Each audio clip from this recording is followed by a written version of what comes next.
We are now streaming. We are live. Hello, YouTube. Right, are we going to do the synchronization of the start button? Everybody...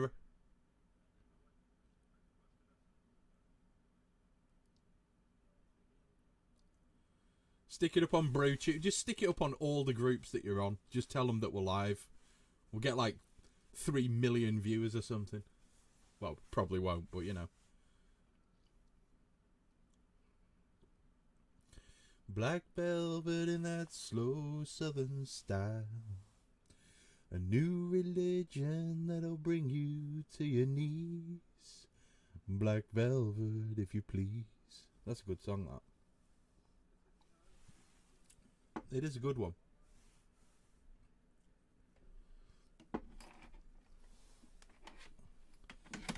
To be fair, I was listening to Huey Lewis and the News earlier on.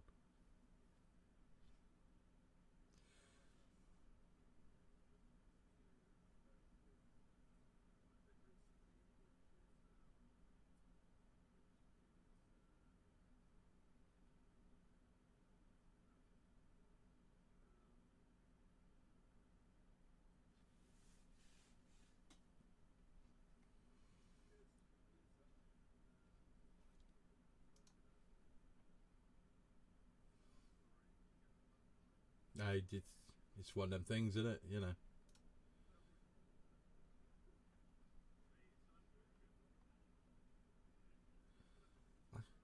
I can't even copy the link. Meh. Can somebody stick a link into the group chat in the Brewers Anonymous chat?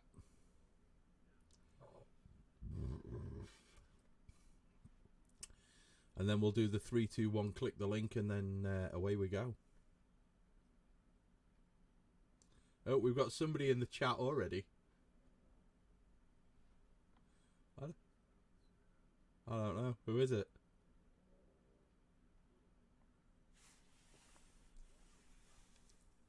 Where's he from?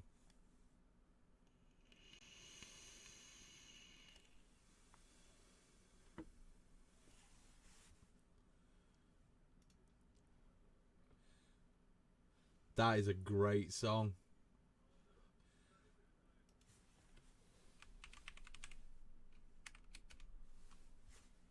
Lukey Stevens. Oh, J-Fork straight in. Greetings, my Scandinavian colleague.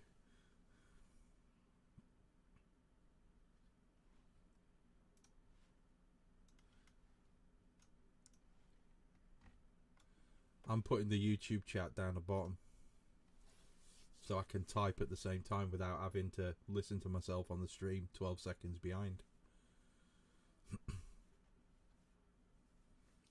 Lukey Stevens is in. So's J-Fork. Yeah, what's up, bruv? Yeah. Y'all should have been on earlier on. I was kicking ass in Call of Duty Black Ops. I've still got the live stream.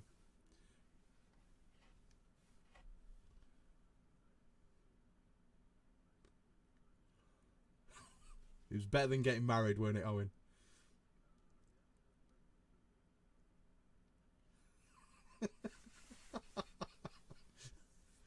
What can I say? I'm just a talented man.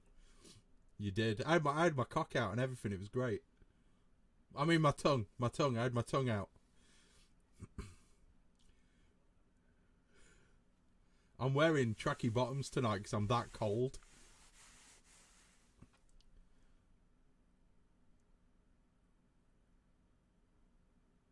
Who's got Lionel Richie going? Nah, it's all good, man. Okay, right. Ready, guys? 3, 2, 1, and we'll start the recording. Oh, my good lord.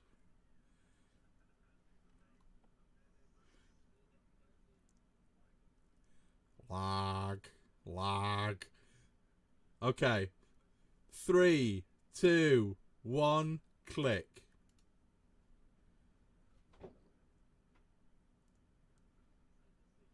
Oh no, wait. Stop the recording. Apparently the audio is only coming out of one channel.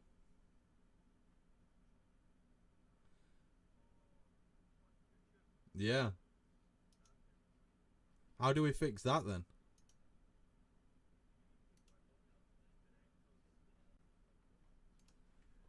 Oh my good lord. Right, hang on. We can bin it and start again. It don't matter to me. I'm not bothered. I don't understand. No sound from the rest.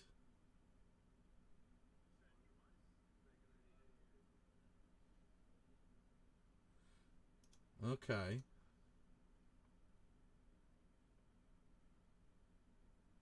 That's proper weird. How about now? Can you hear us now?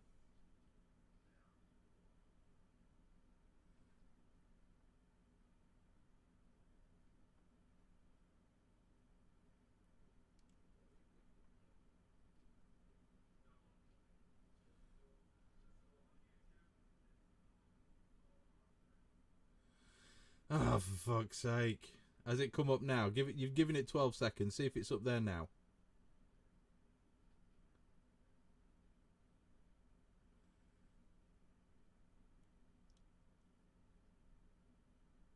Because this ain't good. If there's only one set of channels, then we're going to have to sack this off. Ah, fuck you, OBS.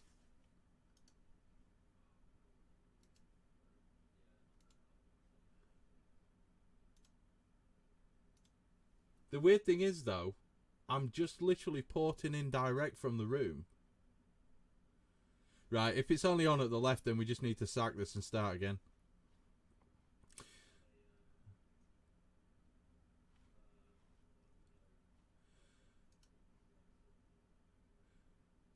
Yeah, but the stream's coming direct from what I'm hearing on OBS Ninja. So it should be fine. This is the confusing part.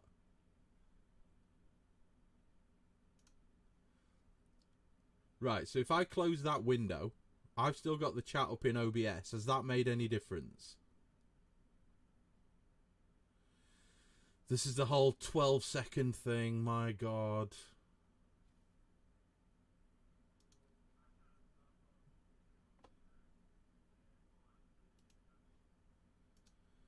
Oh, for fuck's sake.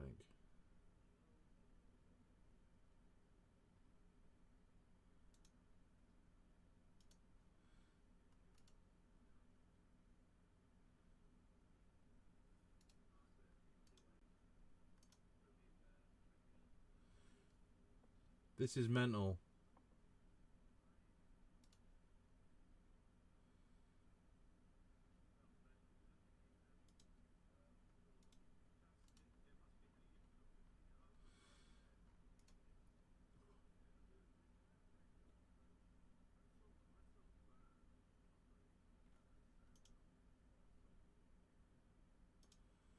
I don't understand this at all. This makes no sense to me.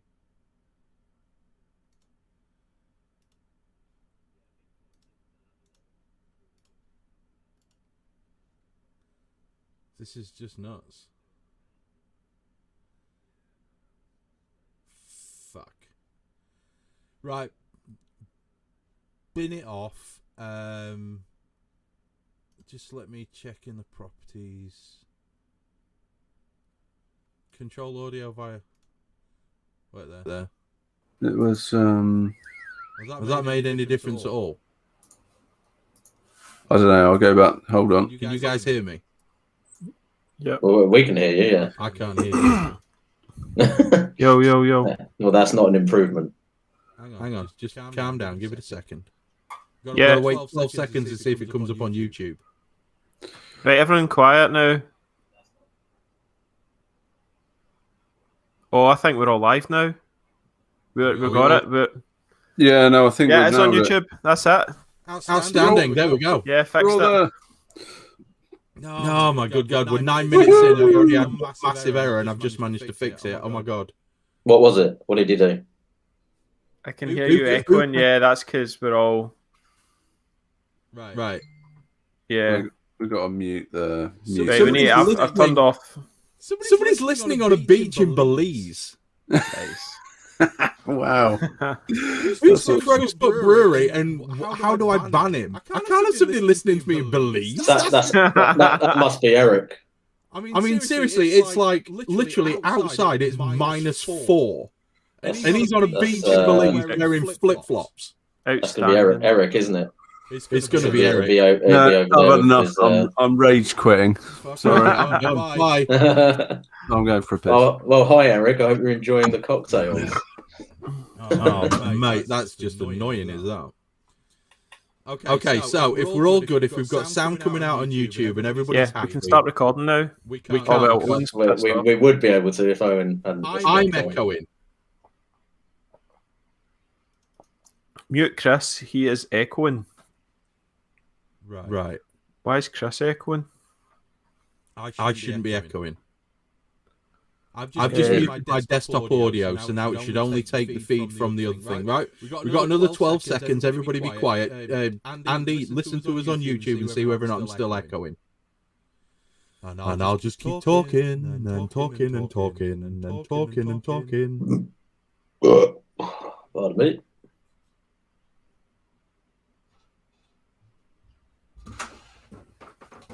Am I echoing on YouTube? I'm back in the room. We're still having some minor technical issues. Why is Andy covering his ears up? I wonder if it's because I'm trying to. Hear no evil, Andy. Yeah. That was somebody else saying there's an echo, though, was it?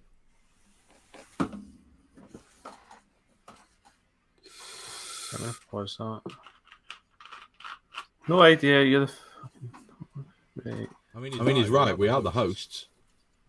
Right, Chris. Yes. Are you still echoing then? Can we ask, guys? Is Chris still echoing? And Chris, you talk. I'm talking now. Hello. I just need to see whether or not I'm echoing or not.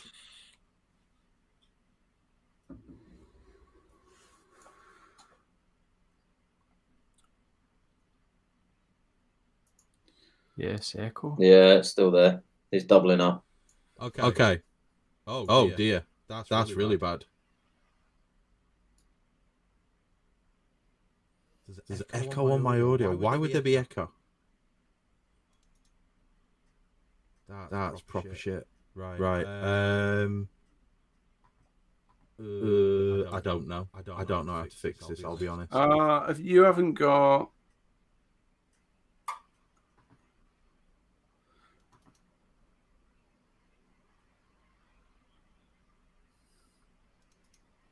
That's mad. Have you got the YouTube live stream open? Is that causing the echo? I do, but I don't have it playback. I've got the control window for YouTube. All right, okay. Well, it's muted as well. It's muted, so that shouldn't be an issue. We might have to just abandon ship and go for Zoom then, don't we? That's annoying because it looks awesome with the logo and everything. Just try switching off your direct monitoring. I'm just trying to check what the actual. I'm just trying to see what the echo is. It's more of a kind of. You probably find it's the settings, Chris, on your. It's a delay, so you've got a like a duplicate feed going in somewhere. But I've muted my desktop audio. No, as in OBS Studio. Both left and right. You got YouTube open. The speakers on? No. Right, kick Chris off. Speakers. Yeah. No, we're all using headphones, so it can't be that.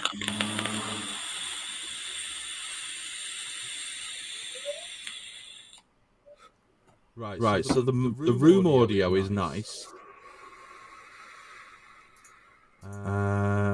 I'm just gonna mute everything on my side and go and listen to it and see if I can hear what it is.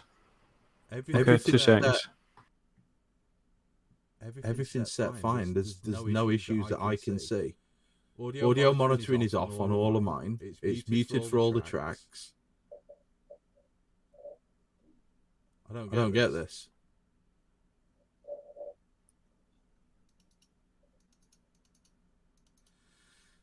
If I change everything to mono, does that make it come out of both speakers? Right, Chris, see all our audio? Yep. All our audio, you can hear both ears, the three of us.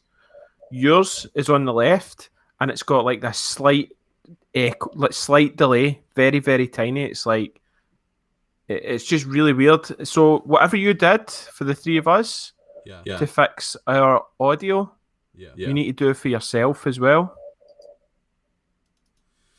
Oh, Jesus. Well, I can't because if I do that, I'm basically just gonna.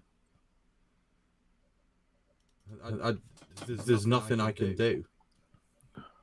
So my audio output's coming out of my headphones, obviously. The video. See how you've got your Chris? If you've not got your, you can hear yourself talking. No, I've turned that off. I've got direct monitoring turned off, but that only works on the sound box. That I know. Through. I'm just thinking in ideas. Yeah, that was the only thing that I could think of, just trying switching it off. Unless I put air back on. That definitely won't make any difference. Oh, okay. I'll turn that back off. I don't understand this. I'm no sound engineer. You know what I mean? Tricky's the sound engineer. He should be sorting this shit. I literally can't even access the fucking settings, mate. So You can. I can't. This is mad. Just give you an extra hour in the end. Yeah. So what are we doing? We sacking us off and going to Zoom? Well, unless you can see any other potential solutions in the settings, Chris, I think we'll have to. Just a second. I've just muted myself in the scene because I'm technically the director and it's picking up from my microphone. That might be the problem. Right, I'll go over it to Facebook. YouTube. 12 seconds and it should... If that's fixed it, then I'm going to be very, very happy. Or If that was another audio feed that was going in, then that will probably be what was causing it. Yeah. Is that right? Is it all sorted it now? That's fixed it. Wicked. Okay. Woohoo! That's it fixed. So we know how the settings need to be done then from now on. Oh. Excellent. Right. I said that at the start. You were doubling up. Told you what to do. You just didn't listen. But the problem is, mate. Fucking hell. Fucking amateurs. Right, okay, Tricky, I'll tell you what. Hey, we can hit record now. You can fucking do this shit. What's that? To me. Oh, sorry, To I me, missed that one.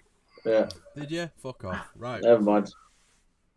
Turn my volume up a bit. My volume's up, mate. My volume is well up. He's loud enough as it is. Oh, am I just a bit quiet? Is that what it is? You sound levels to me. They're all right. Just knock it up a wee tiny They bit. sound, I have done. Chris, you sound all right through OBS, but I think you sound a little bit quiet on through YouTube. That's mental. I don't know. Well, I'll just shout a bit louder then. It's fine. Cool. Right, we're going to hit record again. Oh, wait. Has everyone got a blank? Somebody's got feedback now because I can hear myself speaking through somebody's earphones. Yeah, that's me. Well, I turned it off. Let's go. That's probably YouTube feed. Okay. Yeah. Right then. 1 second. Let's do File this. New. Let me just close this. Oh, what a build up! What a build up! Your volume is like your third leg. Oh shit! Fucking Audacity's disappeared. Oh mate, fucking Audacity's disappeared now. Oh, for fuck's sake. At some point on Tuesday, we will finish recording this podcast. It's alright, I found Yeah, it. exactly. I found it. Just give me a minute. Fucking hell, what time are we going to be up till tonight? I've got it. It's fine. It's fine. If you want a cup of tea and a nap, Andy, just let us Oh, know, all right? that sounds like a plan. Okay, right. Shall we do this then? Yeah. Okay. 3. Tricky, you're doing the intro, remember? 3. Oh, shit. Sorry, stop. No, For just the love of fucking God. Yeah. It's like Oh, no. it's It's an a absolute fucking it's like a disaster. carry-on movie. Wait. That's me. Fucking cats. That's what it is. Hey, let's go. Okay, 3, 2, 1, click. Right, good evening, lady. Fucking hell. That was shite. Right, good evening, ladies and gentlemen, and welcome to episode 22. I think it's 22. It is 22, isn't it? I'm Is it nearly out of 22? beer. Close enough. Anyway, we had a slightly protracted start to this one, as some of you are on the live stream may have noticed, but we're finally here. So tonight we're going to be talking all about English bitters. So we are going through, that beer style, the various different sub-genres, as it were, of the bitter, what it's all about, what ingredients should go into it or what can go into it, what makes that beer what it is, and how we like to brew them. So let's have a little chat about that. Just Sounds needed good. Tricky a little pause there so that we could do it. Okay, so first thing that I want to do on this podcast is I want to give a little shout out to somebody, a guy called Oshin, who works at LGI. He's a friend of my wife's, and he's been listening to the podcasts and apparently really likes them. He started brewing because of the podcast. Yeah. He's Just for the benefit of the listeners, LGI is... Oh, sorry, Leeds General Infirmary, a hospital in Leeds, in England, if you're anywhere else in the world. And basically, he started brewing because of what we've been talking about. And he brewed his first beer, which I don't know if it was all grain or extract or anything like that. But I do know that he's got it into bottles. He's cracked a couple. He says it needs a couple of weeks to condition, but it's actually turned out all right. So you see, boys, we come on here, we talk shite on a Saturday night, we drink loads of beer, and people are actually listening to us. So That's a result. Well done, Oshin. Yeah. Well done, mate. I thought you were going to say he tried to do a pressure ferment and it exploded and destroyed his garage or something like that. I'll be honest. Following our top tips from the previous week. I think if Oshin moves on to pressure fermentation, it'll be me going down there and actually showing him how to do it. But yeah, Baby steps, Oshin. Baby steps. baby steps, mate. Baby steps. Very good. Oh, that's great news. Owen, you've gone super quiet. What's going off? Hold on. Oh, yeah. There you go. Is that better? Yeah, Yeah. much better. Oh, I'm back. Somebody was having a vape and trying to save Tricky some editing time there, weren't you? Well, I'm a conscientious guy. I appreciate that. Thank you. That's all right. Not so much for my health, but I'm conscious of your time, Tricky. He's got enough on with that bag of shit room he's recording in. Hey, it's getting better. It's getting better by the week. You're gonna have duvet stapled to the wall soon, aren't you? I'll just have a duvet over my head by the next time. Live in a tent. Yeah, That'd be awesome. that's it. Okay, so come on then, gents. What are we drinking tonight? Who's Well, going Hellas, first? Hellas. It's all about the Hellas lager at the moment. Okay. I think I stuck up the Marzen video the other day, but Comface. the Hellas. That was a great Comfy thumbnail shit. on that video. So do go and check it out if you haven't seen it, guys. Yeah. But yeah, no, I'm drinking the Hellas, which is freaking awesome. Proper German, spicy bad boy. So loving it. I particularly enjoyed your German impersonation during your last video when you That's said wunderbar. something along like, yeah. Yeah, that's Ja, wunderbar. das ist Ja. sehr gut. I was like, oh, Like that. God. It's got to be done.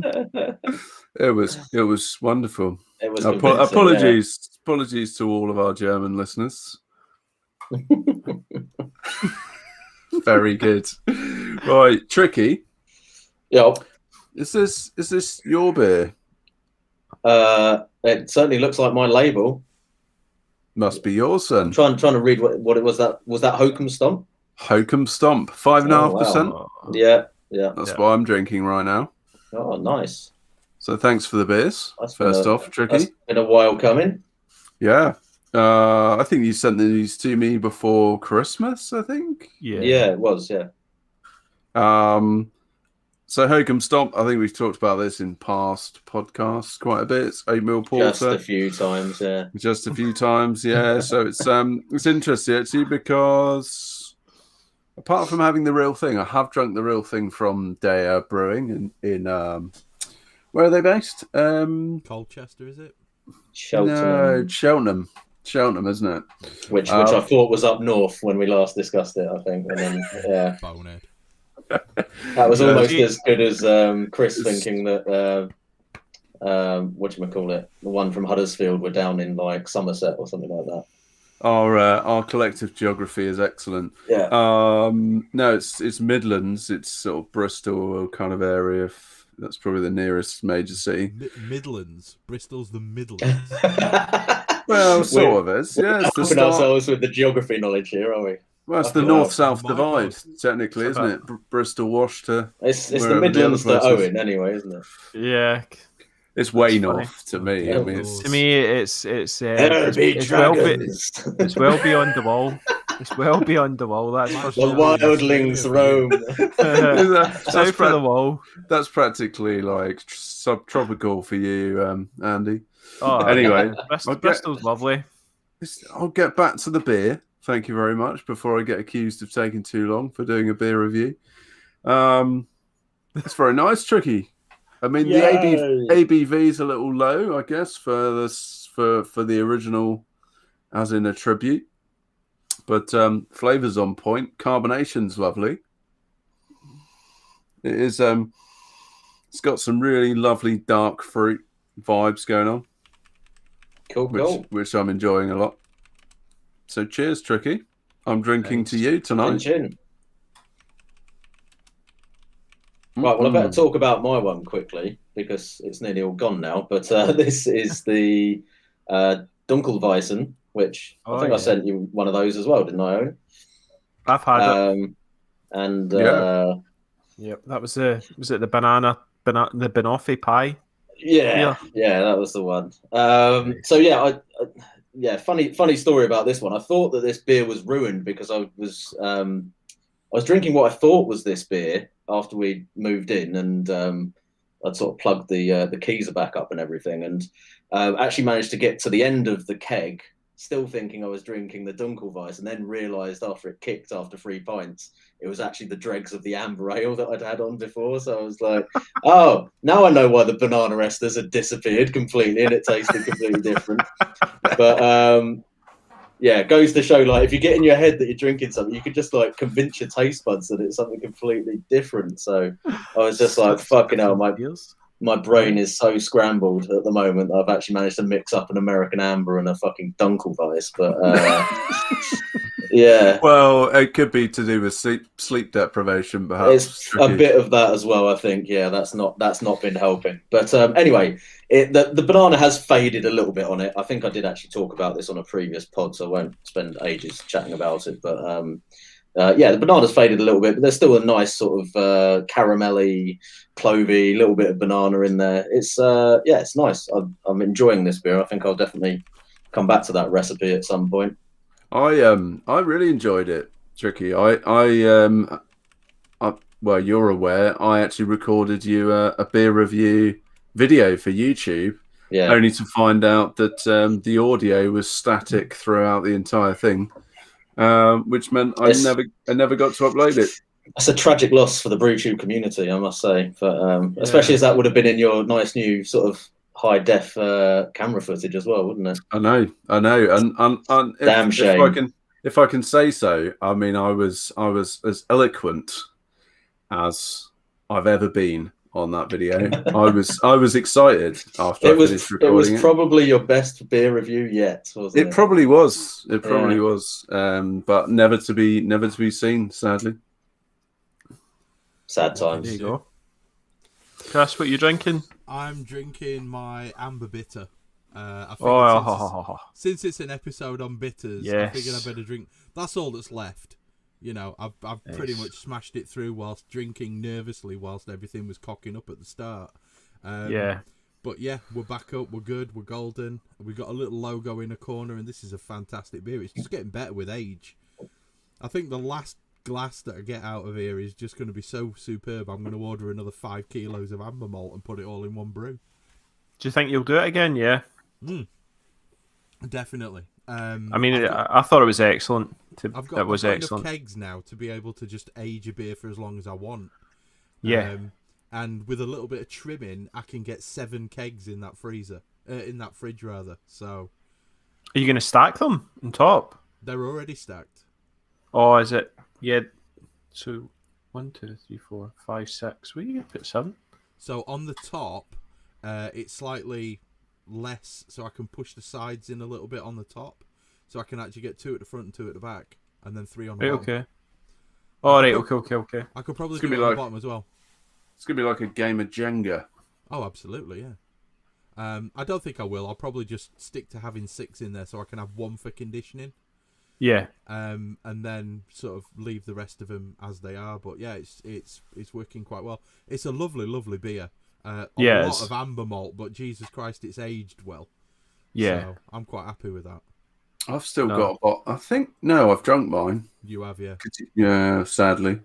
It's all right, because when I send out the beer mails on Monday, now that the wife's off, she can deal with the kids for a day. And I'll fire up another set of beer mails. Yeah, I'm thinking about sending some to Harry, just so he can have a bit of a drink and tell me how shit my beer is. Just for gigs, obviously. But I'm going to be sending out quite a few. I've got some boxes in now from Amazon, so I can do beer mails again.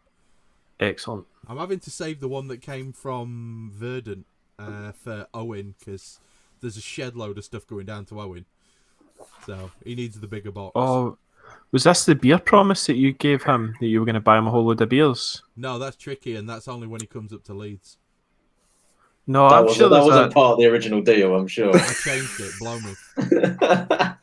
Hashtag no, where's it my was tricky, Beastmaster? As soon as you brew it again, I'll get it for you. J-Fork, I'll put a link up to it in a little while on the chat, so you can have a look at it. So yeah, there we go. That's what we're drinking. So beer ever. somebody else can do the different types of bitters and all that stuff. I'm going to be sending somebody a link. Cool. Who's wanting to do it? Hang on. Jamie Nelson's talking about playing Chris Bingo.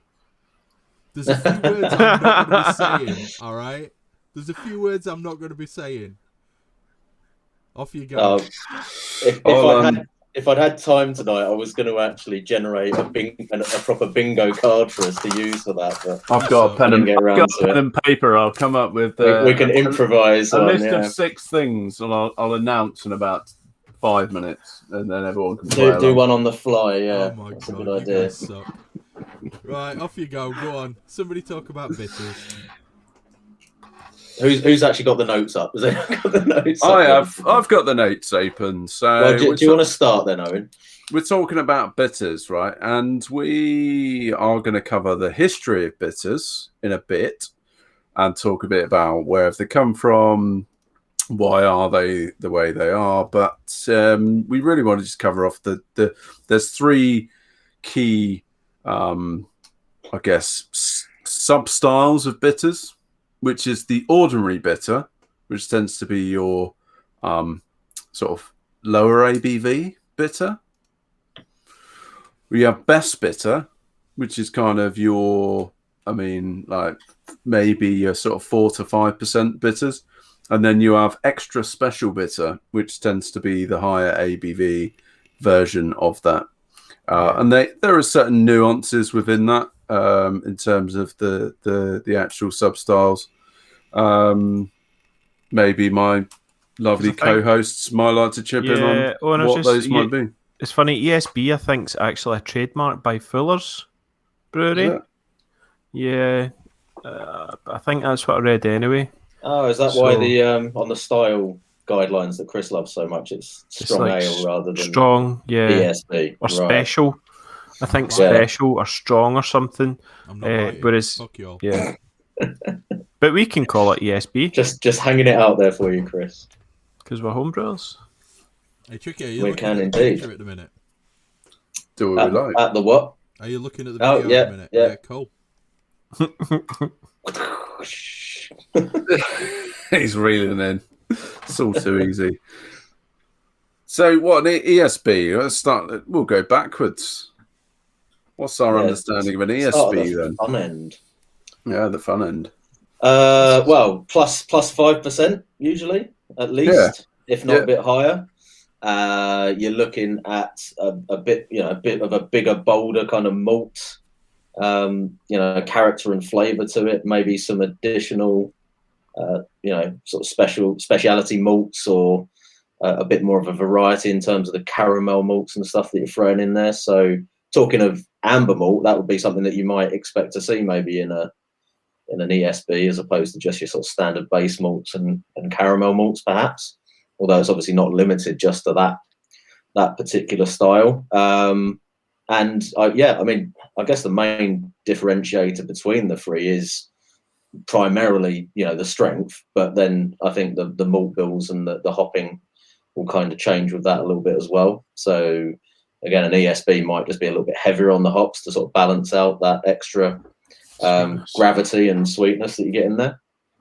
It's probably it's going to be a bigger, bolder beer with a larger body, right? It's going to be a heavier body. I would agree with you. The old Boogoo is going to be, you're going to see a bit more IBUs in there to balance out the ABV and what's not. Yeah. I mean, the Fuller's ESB is basically like one of the kind of benchmark beers for that style anyway, isn't it? I think that's definitely one of the ones that would be mentioned as a classic example in the sort of, he's left the room, but BJCP guidelines that we all love so much. So, he's back.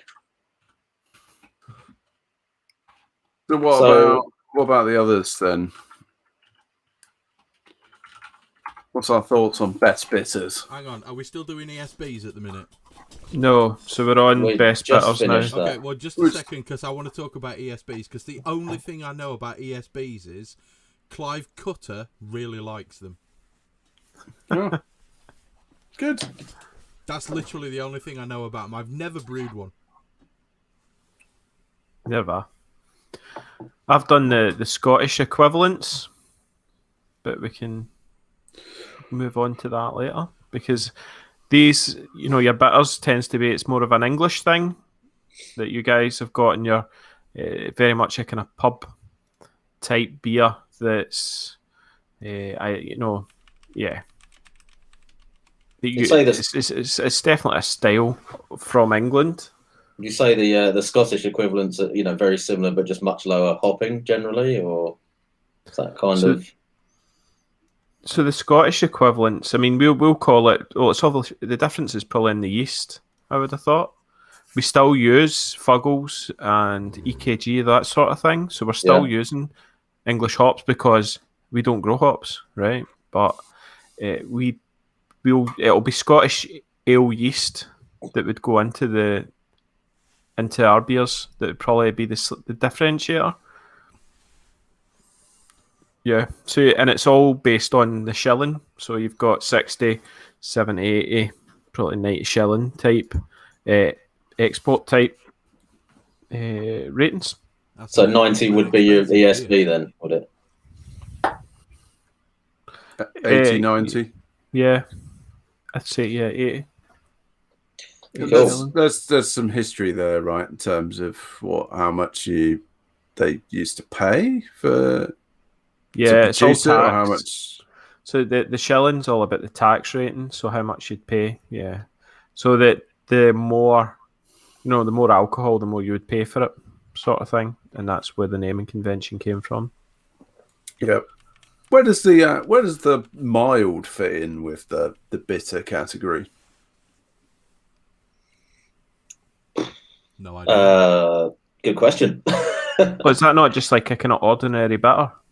Yeah. So it's a mild and ordinary bitter. I think you'd strength up to 4.1. Looking at the sort of characteristics for it, you'd say there's probably a lot of overlap between the two of them. I would say, but I mean, mild maybe even less hoppy.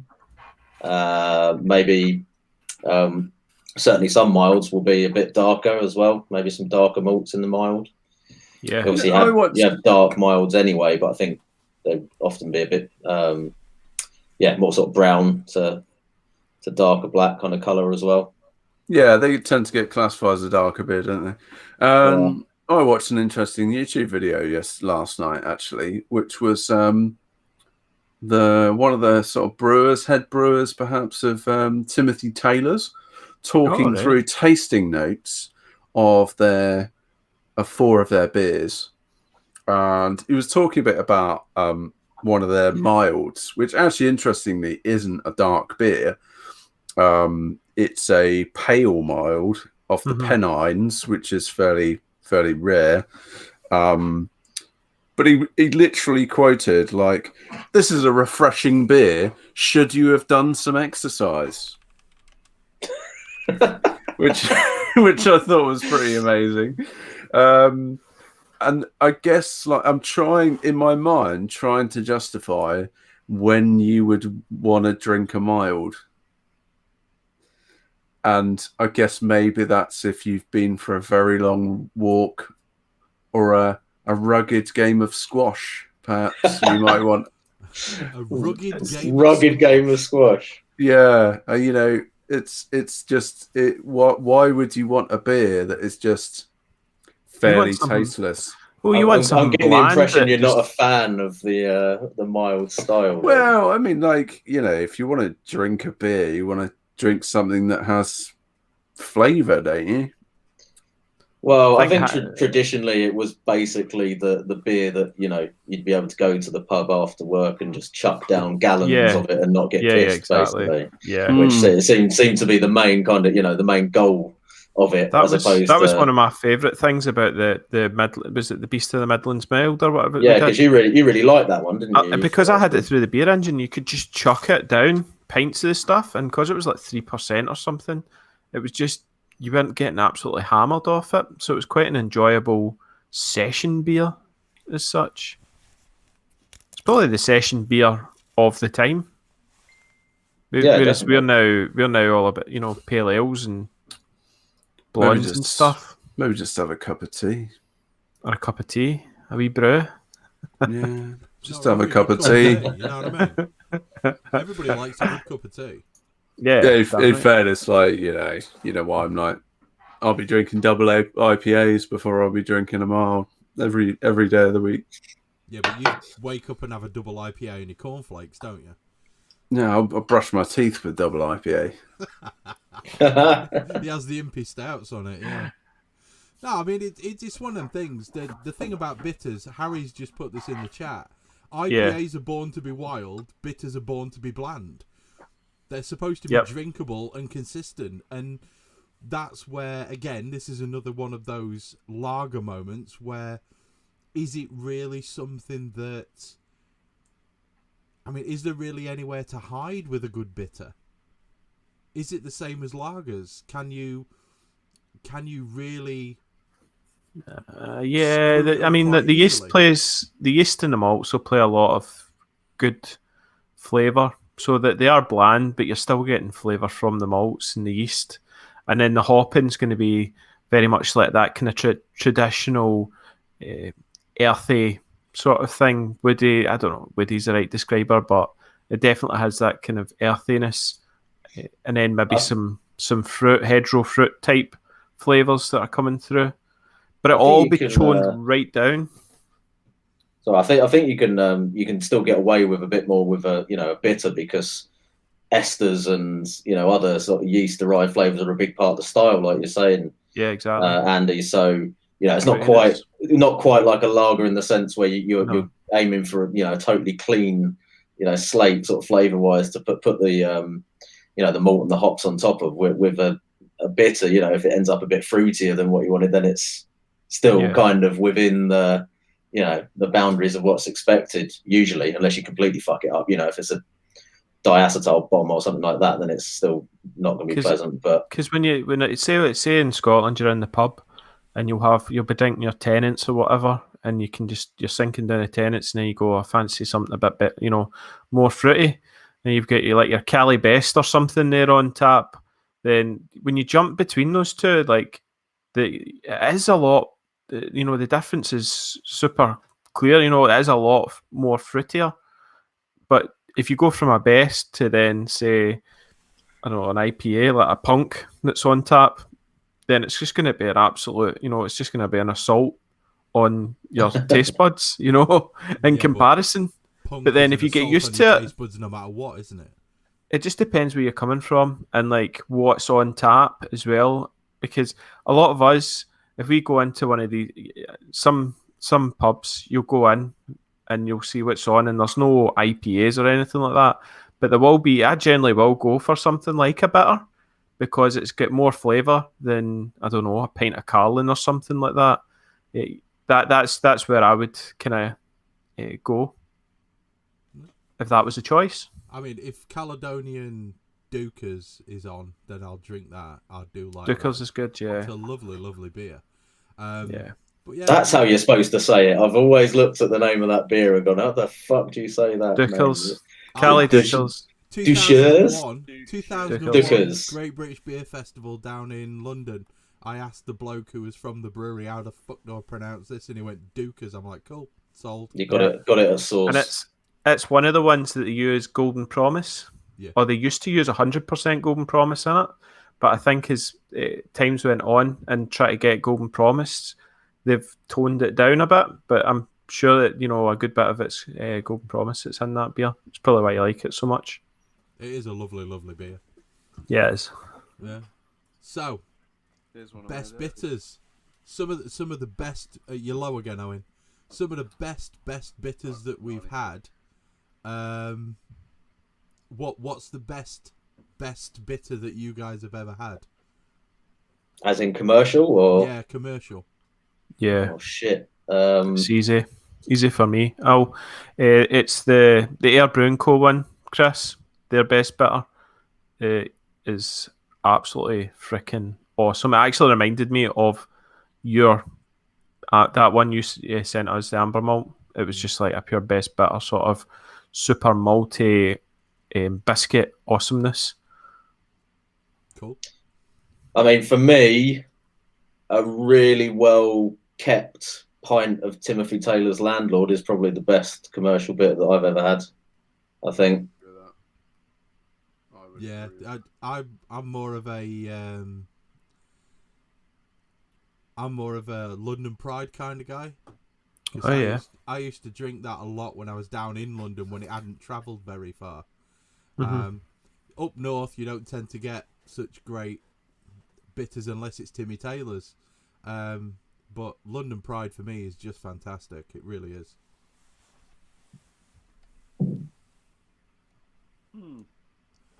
What about you, Owen? I don't know. I think I've had some like. Owen, your volume's need low. your volume up, mate. Yeah, I've had some pretty decent ones in the West Country. St Austell, Padstow produced some pretty good beers. What else have I had? Interestingly, like you've started to see some of the new school breweries like Cloudwater, those kind of guys start to produce, like, they occasionally release bitters and stuff.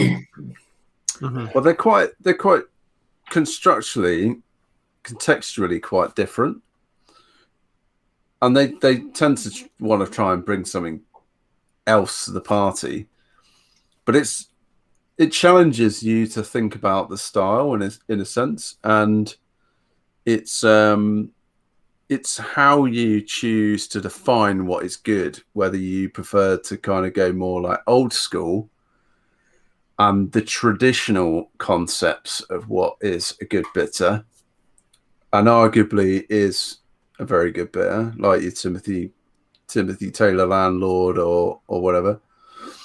But I've had some pretty good ones from newer breweries, to be fair, but they just tend to have a slightly more jaunty approach. They tend to want to chuck something, normally a weird hop in. Yeah, just to sex up like Simcoe or something daft. Yeah, something weird. Yeah, something weird. I think they tend to try and play around a bit with what you would typically expect, sometimes visually as well, like, either making it a lot lighter than it might be. I think there was there was a Daya one that I saw quite a few people reviewing, and it was like basically, super pale, kind of like, well, maybe even more pale than like a golden ale might be. And, people are kind of looking in the glass and go, well, it's not really what, I would expect of a best bitter color wise. But again, I think, they were just sort of throwing different hops at it and things like that, and, playing around with the malt bill. So kind of, trying to deconstruct it and come back at it with a different angle, maybe. Yeah, and that's probably not necessarily a bad thing. What we were talking about on Thursday night, we were talking about Ringwood Brewery, which is just down the road from me in the New Forest, and they make a couple of cracking beers. They make Boondoggle, which is probably Boondoggle. fits. Is it Boondoggle or Boondoggle? Yeah, it's definitely Boondoggle. Boondoggle's actually a word. Boondoggle you've just made up. I like it though. Boondoggle needs to be. I'm gonna name my next used for something. Boondoggle. It sounds like someone's weird name. Dougal Boon. I don't know. Were any of you Boy Scouts? No. Is that not an American thing? No, don't worry. Oh no, Scouts. I was going to talk about Woggles for a bit. Oh yeah, I'll avoid that totally weird, protractive conversation. I've ticked the box. This is not suitable for under 18, so Apparently, a boondoggle is just a weird. It's a thing. There's not really a sort of. It's like an Ujima flip. It's a an Ujima flip. It's watching my thingy. It's something or other. Anyway, I think that probably fits into what best bitter kind of territory. It's a slightly lower ABV beer. They do a very good beer called 49er, and the reason for that is because the OG is 1049, and that is that's kind of your 5% sort of beer, which is quite nice. Was that another one? Was that not the one Chris had as a 1050? Yeah, gravity. Chris sent me a recipe for it, and his OG was done. I couldn't help but highlight the point. I'm going to say, just let me have a quick hunt around the shed and see if there's any fucks I can find. Yeah, good. Well, let us know when you find one. I've actually been on the brewery tour, and it's quite good fun because they let you into their little bar before the brewery tour starts, and they give you a little half-pint glass, and they let you just basically serve yourself and just smash as much beer as you can. They do the brewery tour, which not many people are actually all that interested in, and then they give you about half an hour, it's 45 minutes at the end to basically just hoof as much beer. Slam the bar as quick as you can. Which is quite good fun, but you end up walking out feeling like you're gonna almost definitely vomit. Have you noticed when you walk out there's a flower bed? Yes. And have you noticed how many people puke in that flower bed? I didn't see anyone puking it, but I can imagine that it's a pretty well fertilized. There were a couple of people on the tour that I went round who were looking a bit green when they were walking out, and a couple of them went round the corner and kind of blew chunks. But the thing is, it's just pure volume, though. It's pure volume. It'd be like if you drank, I don't know, 8 pints of water in the space of 45 minutes, you'd probably vomit. Anyway, one of things, isn't it? So yeah, Ringwood Brewery is good. Check it out if you're in the UK. Ordinary bitters is a bit. It's one of those sort of styles that I'm not that familiar with. What would you consider to be an ordinary bitter? I mean, they're around 3%, aren't they? Something like that.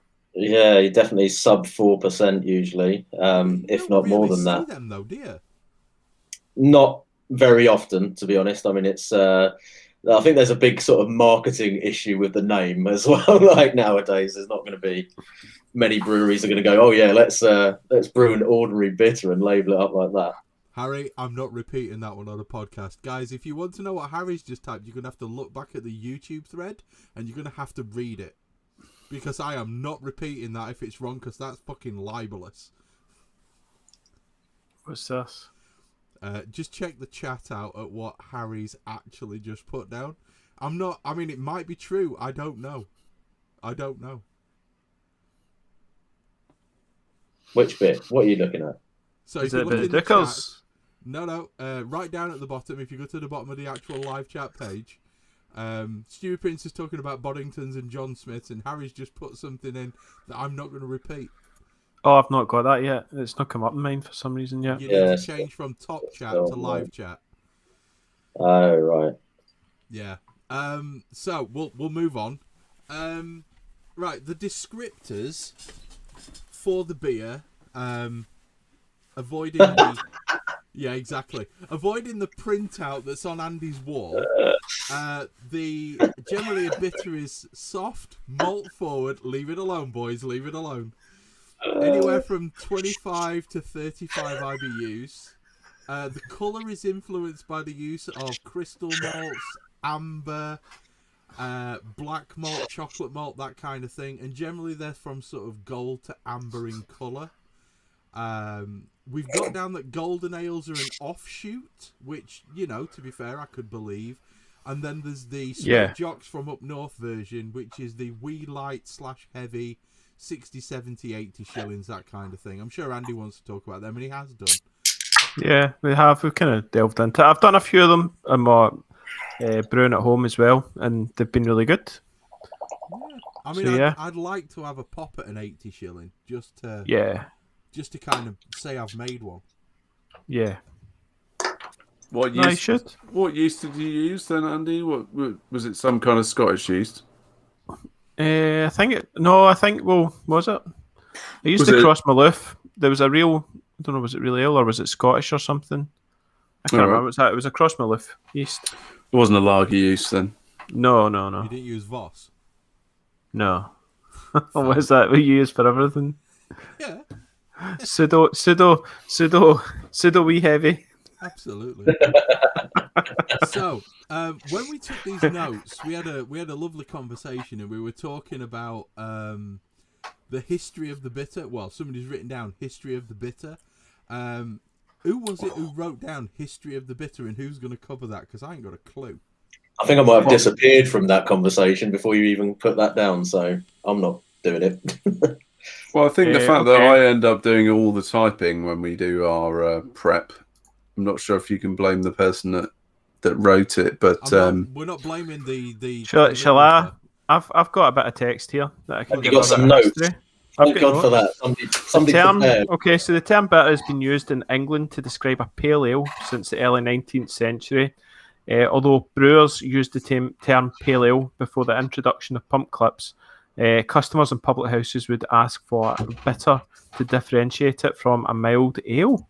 By the end of the 19th century, brewers had begun to use the term as well. Then it was during the 20th century, bitters became the most popular type of draft beer sold in British pubs and described it as the national drink of England. And then Scotland, it was known as a light or heavy, depending on strength, colour and body. Bitter, it's got to be different. Yeah. Bitter is traditionally cask conditioned and either dispensed by gravity through a tap or cask or by a beer engine, although in recent decades bitters have been pasteurised and carbonated and sold in bottles and cans, which affects the flavour, it says. I don't know if some people would agree with that one, Chris. Debate. I'm sorry, I missed that point. I was typing. I'll keep talking. Despite the myth, bitter should not be served warm, but at a cellar temperature of 11 to 14 degrees. The popularity of craft brewing in North America has also led to the British style bitter being brewed there since the 1980s. There you go. Wow. Yeah, I think we're probably going to get onto a little bit of that later, actually, in terms of the resurgence and interest in English bitter styles across the pond. Yeah, I've definitely seen it on some the Real Ale Facebook groups I'm on, and it's about Americans starting to get into beer engines. So yeah, because they don't really have that over there. So as a kind of homebrewing scene, it's an opportunity for them. Well, I think it's a pretty fringe. It's a fringe / very much, yeah, niche or niche. We say niche, they say niche, right? Oh, do they? That's because they're idiots. Yeah. We love you. Yeah, we'll edit that bit out. Why? Yeah, it's pretty fringe, I think, in It's a fucking the American French word. It's home. a French word. The word literally means small gap. Niche. It's a niche market. If you can't pronounce niche, then fucking what are you doing? He's gone. We got him. Good, he's gone. He's how far away from the microphone were you there, Chris? He was still green. I think he was good. Good. When you get really excited, I want you to put two fists up between you and the mic like that. I got you. I got you. What was I talking about? I'm totally lost. American fringe cask interest. We'll get onto it later. How do we get onto it? Oh, you were talking about the history of the bitter.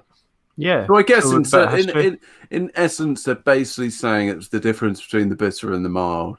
Yeah. And within the brewing process, I guess like a mild probably was the second runnings of a stout.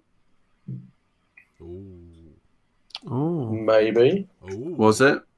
Or somebody needs to Google that shit quick. Yeah, was it not because of there's some countries where they were taxed on their mash tun size, and therefore what they did was they would try and fit as much as possible into the mash tun, and then they would get a beer out of that, and then they would take a second running through it, and then they would get a lighter beer, which is maybe what... I'm pretty sure that's kind of where the origins of the mild perhaps came from. Generally, all our styles are based around blooming tax. Yeah. You know, tax really does drive style. The economics sometimes. drives not only it's all elements of life, right? And it drives the fact you pay £9 for a can of craft beer. Yeah. Just saying. That's the hops. Yeah. And also the fact that they're 9.4% triple IPAs, where they're paying £84 tax per pint or something. Yeah. To be fair, I'm with Harry on this one. I think they should abolish beer tax and just tax Amazon. Yeah. And Google. I'm down for that. But then we'd be paying loads more for what we buy through Amazon. So anyway, we won't get onto politics or economics and keep to the subject of the podcast. Do I need to shut up? Has anybody got four corners yet? I haven't started on the list. Shit, sorry, I forgot. I think you've ticked off at least two already, Chris. So the bitter, it probably was a case of the beers were ultimately more bitter than the mild beers, right? So they were probably a slightly higher ABV. They probably has a bit more body. They tended to be more bitter. And therefore, that almost ended up defining the style that you stated as, the national drink of Britain, England. Because the national drink of Scotland is Tennant's Extra or Buckfast. Buckfast. Yeah, Buckfast. Yeah. Okay. Okay. It's one of them things, we can guess all we want, but I think the reality is that the bitter is named after the fact that it was slightly more bitter than the mild, and it's a wonderful drink. I'm going to put my hand up and say that I absolutely love a good pint of bitter. I love my German styles, as everybody knows. I'm not going to mention the specific one to give someone full house. What's the one beginning with M again? I've no idea. I've temporarily got insomnia or something. Didn't you just brew one, Andy? I'm sure you just brewed one. I did, didn't I? Quiet. Can we move on? I'm sure it was. I think it was. I kept hearing the word, and I was like, "This beer keeps coming to me." I think I need to brew it. Is that why you took the picture? Subliminal messaging for hours at a time. That's it. You will make one. You will make yes. one. I think now's a really good time to get involved in talking about the malts and the yeast and the hops. I'm there with you, Jamie. I love a bitter, especially on a sesh. It's a sesh beer. It really is. So the malts, typical base malts that people use vary massively. Because, there are some breweries out there who are penny pinching and will use lager malt as the base because it's fairly bland. There are others who are, spot on, and they will use things like Maris Otter to give it that distinct flavour. They'll use Golden Promise. They'll use Propino. They'll use all of the different sort of base malts, the traditional and sometimes heritage base malts. They'll use them. But the reality is the style is made by the caramel malts, the layering of the caramel malts, the addition of adjuncts, certain sugars, because, for some reason, some people like them dry. To dry it. Yeah, some people like them for cask. And then there's the addition of the chocolate malts. Sometimes people put a pinch of black malt in. Some people put a pinch of, and I have seen this, roasted chocolate. barley. Roasted barley, right? Okay. Yeah, just a pinch, just to colour it up. But some people do that. But most of the time, you can get pretty much where you need to be with a pinch of chocolate, some caramels, and your colouring. base malt. Yeah, that's it. You're adding colour to a beer rather than too much in the way of flavour. Yeah, some crystal. When you guys have brewed a bitter, what base malts did you use? And I'm going to move straight to Owen on this one because I like putting him on a spot. Yeah, I think it was more than likely Maris Otter. Or it may have been just a standard pale ale malt. It was probably a matter of just basically whatever was in stock. Yeah. I don't think I've ever used a Pilsner malt. To me, that just seems mad. But Maris Otter, I think, is the go-to, isn't it? It's classic British spring barley. Yeah. Cool. I've used Vienna as the base for a bitter before. Have you? Yeah, it's quite bready. Yeah. How'd that come out? It turned out really nice, actually. It was a table beer I was making, so I wanted it less than 3%. I ended up at 2.7. So was it an ordinary bitter then? Yeah, technically, I suppose. But it was really, really, really nice. Lovely flavour coming through from the Vienna. I had quite a lot of body in it because I mashed really high. And I used West Yorkshire Ale, so it finished at about 15, 16 or something like that. It was a very pleasant beer. Very pleasant beer. Yeah. What about you, Tricky? What have you used as your base? A bit of everything, I think, really, in terms of your sort of, English pale ale malts. I think it's worth saying as well that, when we kind of talk about pale ale malt in the UK, it's, that's usually a bit, a slightly more kilned malt than what you might buy as a pale ale malt in like the US, where that tends to be a lot closer to lager malt over there, I believe. They're kind of 2-row. Is a bit more light in colour. Whereas like here, you sort of say, oh, Maris Otter is obviously probably the go-to for a lot of people, but the generic kind of pale ale malt from most maltings will probably be pretty close in colour to Maris Otter anyway. It's just, quite often that's just going to be a bit of a blend of different varieties as opposed to the single variety that you're getting with like your Maris Otter or whatever. So I've used a fair few different maltings. They're kind of like standard pale ale malt as opposed to Maris Otter. I've used Golden Promise a couple of times, which is always quite nice if you want something a little bit maybe sweeter or lighter kind of bready flavour to it.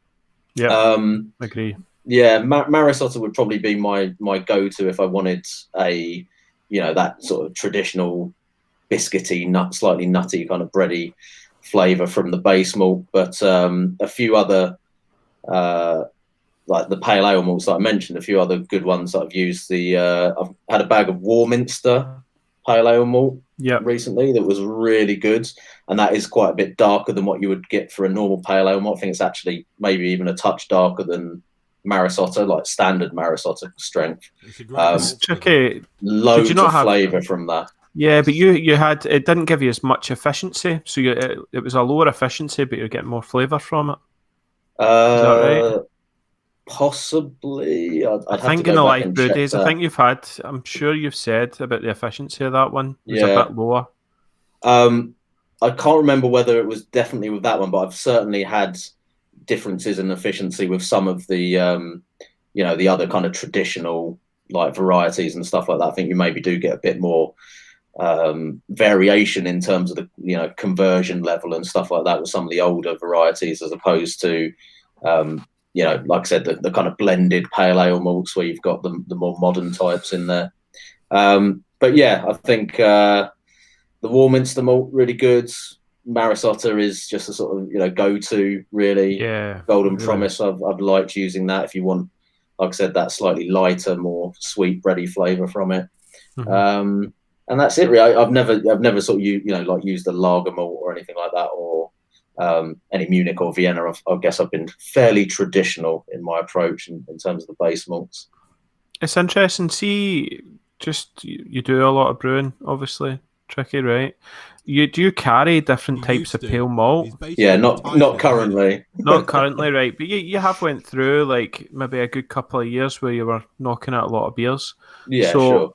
Were you keeping a stock of different types of pale malt, or were you just going, right, this is a pale malt, I've got a 25 kilo sack of pale, or you go, I'm going to try Maris Otter now, or did you have Maris and pale?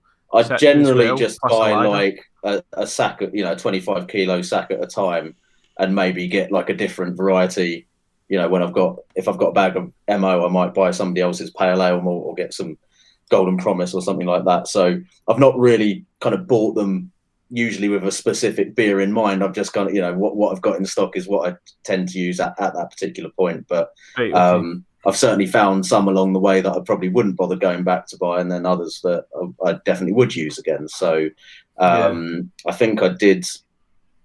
I used. I can't remember what the name of it is now, but there was an older variety that I got from one of the local breweries, actually, because they were selling the malt, and I just got really low efficiency with that and wasn't particularly keen on the flavour from it either. So not all of them necessarily to my personal taste, but just on that point, Tricky, Crisp's pale ale malt, I will never buy that shit again.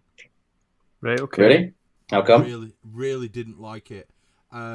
Very bland, very flavourless, pretty shit on the old efficiency values as well, and for some reason protein levels up the fucking yin yang. It seemed to give huge amounts of protein, and if you know anything about my, so you get quite a lot of haze. Do you mean then from that haze, but also at the bottom of the fermenter? Normally, lots of trub, yeah. Trub, but yeah. Normally, I end up at truth. What is truth?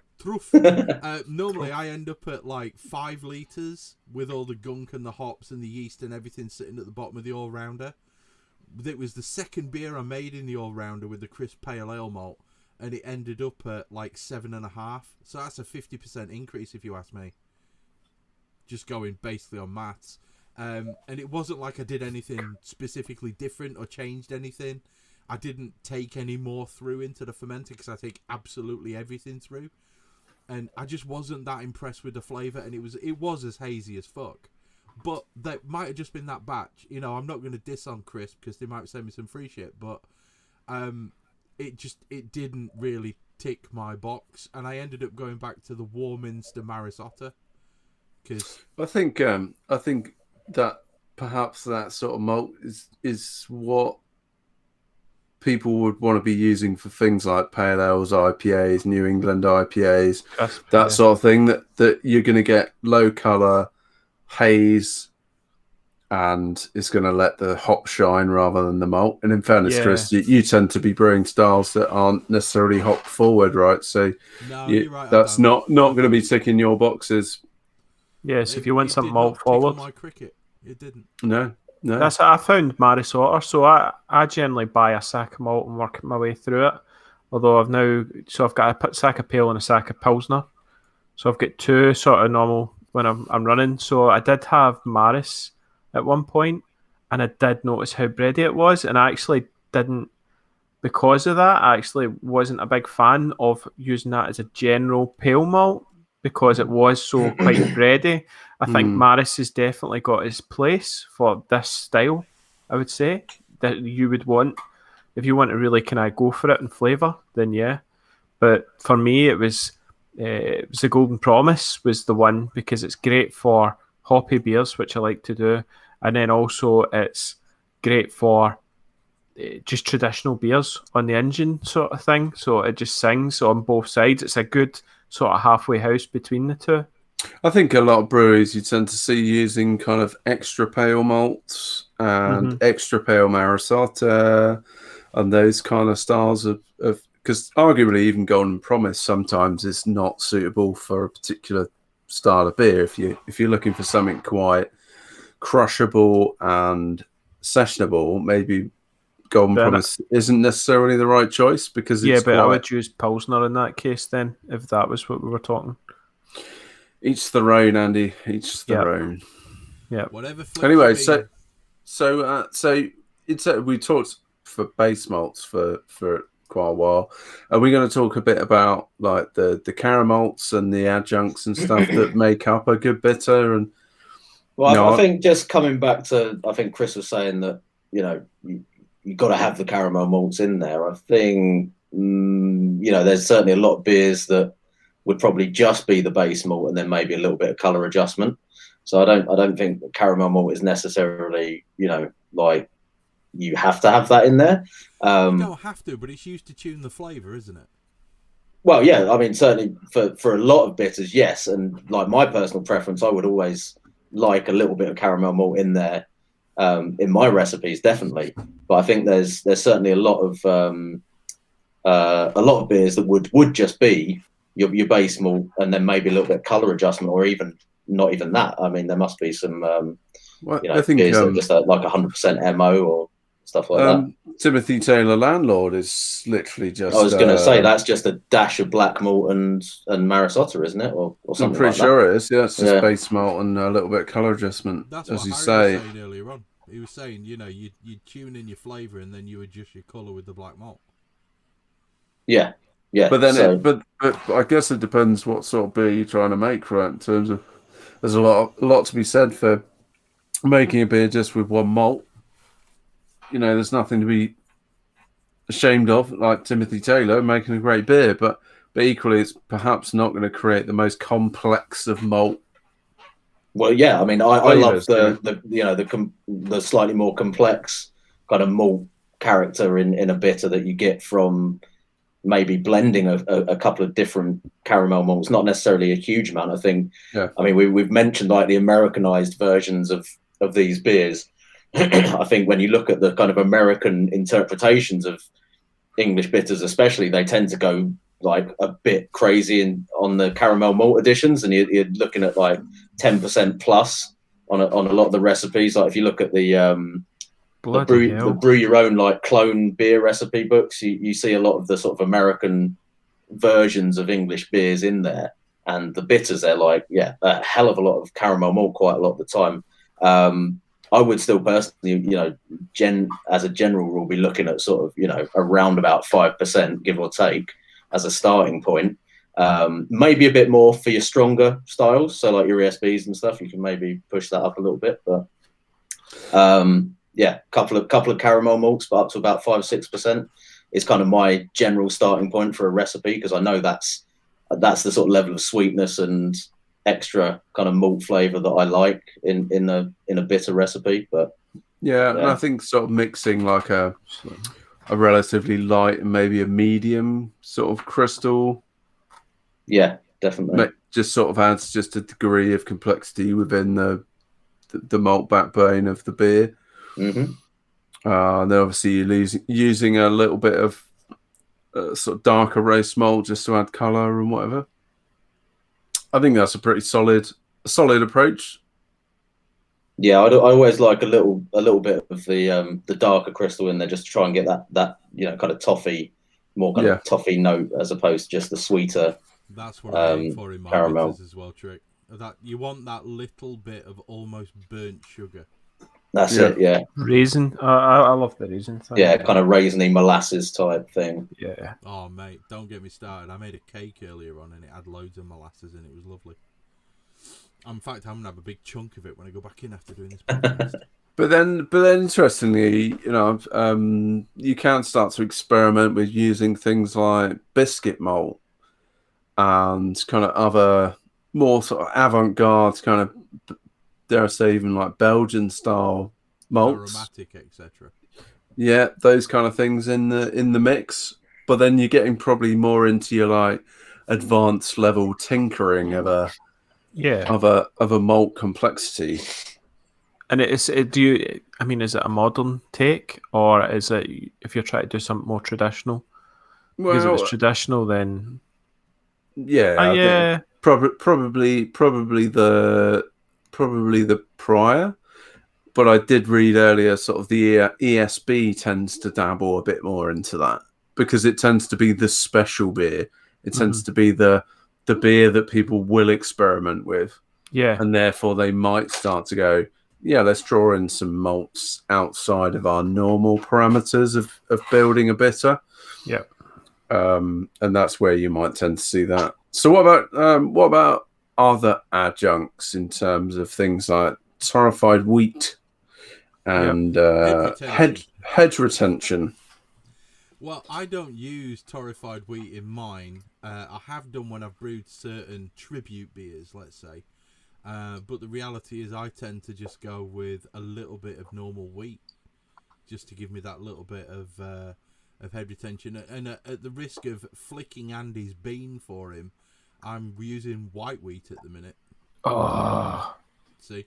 Every time. So it's got, white wheat's the key because it doesn't have that crazy wheat flavour to it, but it gives you all the benefits. Yeah, it gives you the lovely head retention, that little bit of almost, I don't want to say creaminess, but definitely. Yeah, but there is a silkiness. I would call it silkiness to the beer.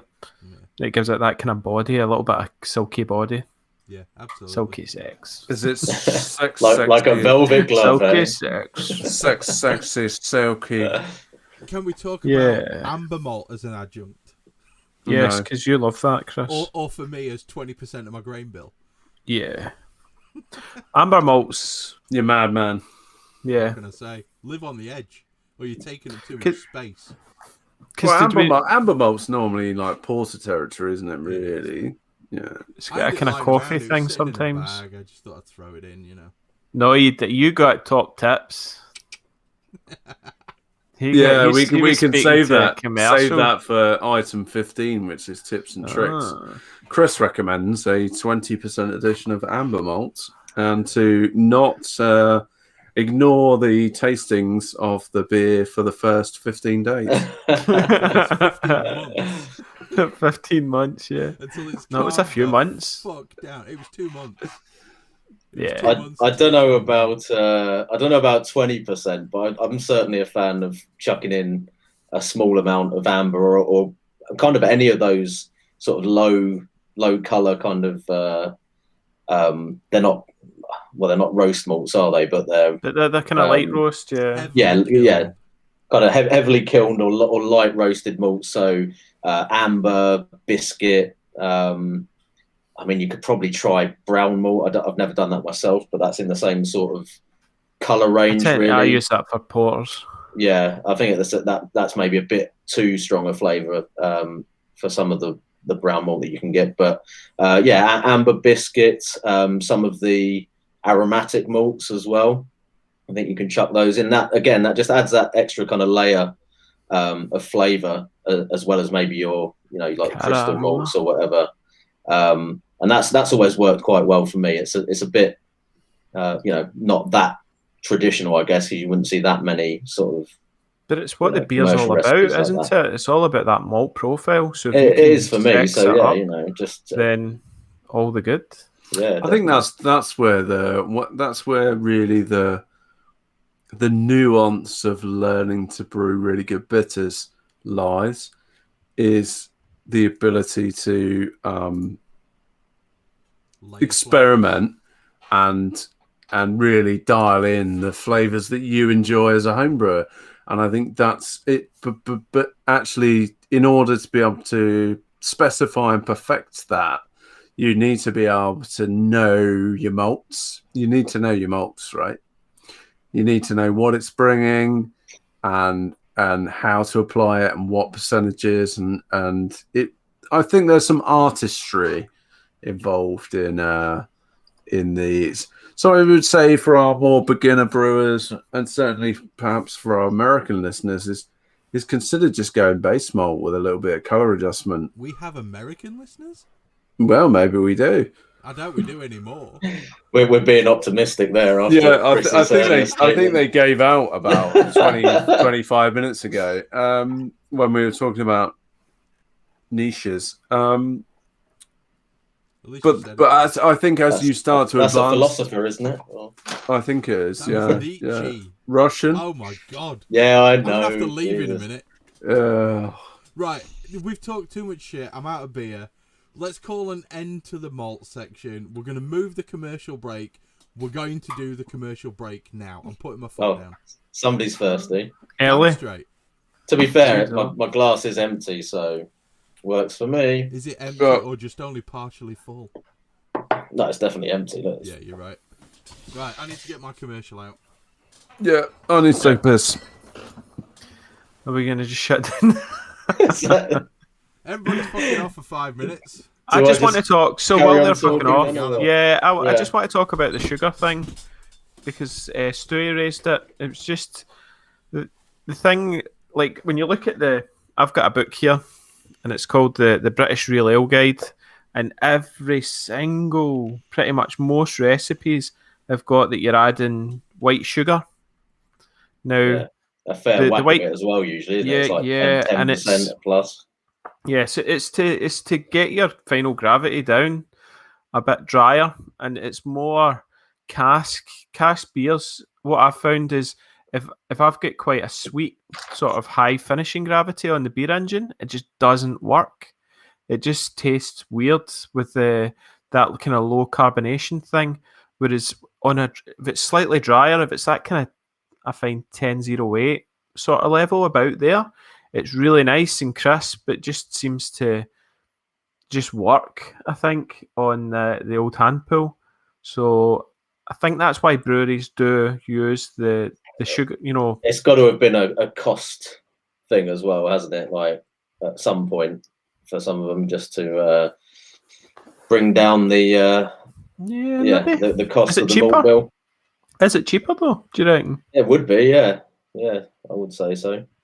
I mean, yeah, you got to think like when you scale it up to the size of some of the commercial breweries, and then you're cutting out like 10-15% of your grist, well, more than that because you get more, you get more gravity from the sugar as well, don't you? So I think there's definitely a financial reason behind it as well. Obviously, it does have benefits in terms of drying out your final gravity and stuff. But I put it in the chat. I put it in the chat to ask Harry what he does or what's his thoughts on it, and he's responded saying he doesn't use sugars, and he basically uses the mash temp to control his final gravity. So if you mash in at a lower temperature, then you can get more simple sugars, I suppose. So it's not long chain, and the yeast can then break it down into alcohol, and that way you get a drier beer. And that's what I've always done. I've never used sugars as well, and I don't think any of us on the podcast has used. No. Only in Belgium. So I think I've thrown in a bit of flaked maize, I think, once, which you'll see in some of the recipes as well for basically the same reason, because it kind of provides the simpler sugars. But yeah, I wouldn't bother doing that again because it didn't really bring anything to the party that I thought was good or added much. So yeah, it's just sugar basically. It's not there wasn't enough in there to add any particular flavour from the corn either that you wouldn't want anyway. So obviously you do that sometimes with certain lagers, but I mean, anywho, have you guys talked about like commercial breweries using inverted sugars and Yeah, that's what we were just talking about. Yeah, I mean, how sugar will also impart a certain degree of flavour to the beer, or lack of, is it not? No, I think it dries the beer out. Yeah, that's what we're saying. But actually, certain sugars will also impart a level of flavour. So if you, for instance, use Demerara, right, or you use golden syrup, or that's different. That's more. That's like Chris was saying about a Belgian style beers, where you're getting the kind of candy sugar types. I think in those sorts of recipes that you're looking at, Andy, in the book, they're basically all just straight sugar, aren't they? Just straight sugar, just like white sugar. Yeah, just go into your drawer and just pull out some white cane sugar or something, and just whack that crap in. But I would the same as Harry. I would just mash at a lower temperature to get it. So I wouldn't mash at 67 or something. I'd be down at 65 probably, or 64 degrees to get a nice dry beer. I'm having some issues here. What's wrong? I'm having some issues getting this beer into a full pint glass. I wonder if you can guess which brewery my commercial beer is from. Does it begin with an A? It may well do. And then maybe an R, and then a B. And then an I'm going to get mine. Yeah. Okay, I'm going first then. So today I am drinking Midnight Blue by Arbor Ales. Oh man, that's a good beer. It's taken up too much space in my fridge. So the full 568 milliliters for the motherfucking win. This is. Oh my god! I've just had to slurp because you have to slurp when it's an Arbor beer. Because look, it's not a million years older, Harry. It's only 700 years old. So, there you go. Look, it's completely filled the glass. I've had to suck the head off of it. I just had some head. It was awesome. It's a family podcast, guys. Oh no, it's not. No, it's not, is it? It fucking ain't. No. So this is, as far as I can make out, it is essentially just a standard stout. It's 5.8%, 3.3 UK units. It's vegan, which I like. And it's just an absolute cracking stout. It's straight down the line. It's not pretending to be a croissant and rhubarb flavoured lactose stout. It's just a who brews that, Chris? Arbor Beers, Arbor Ales. The fantastic. No, the rhubarb pastry. Yeah, he's after the croissant rhubarb stout, I think. Yeah, I don't know. Because I'm ordering that right now. Yeah. I was going to say, I thought you would. You're the man who made the waffle stout, aren't you, with zero head retention and the cloying sweetness? Yeah. It's just a bog standard stout, and I'm absolutely loving it. It's not pretentious. All right. This is not an Instagram influencer beer.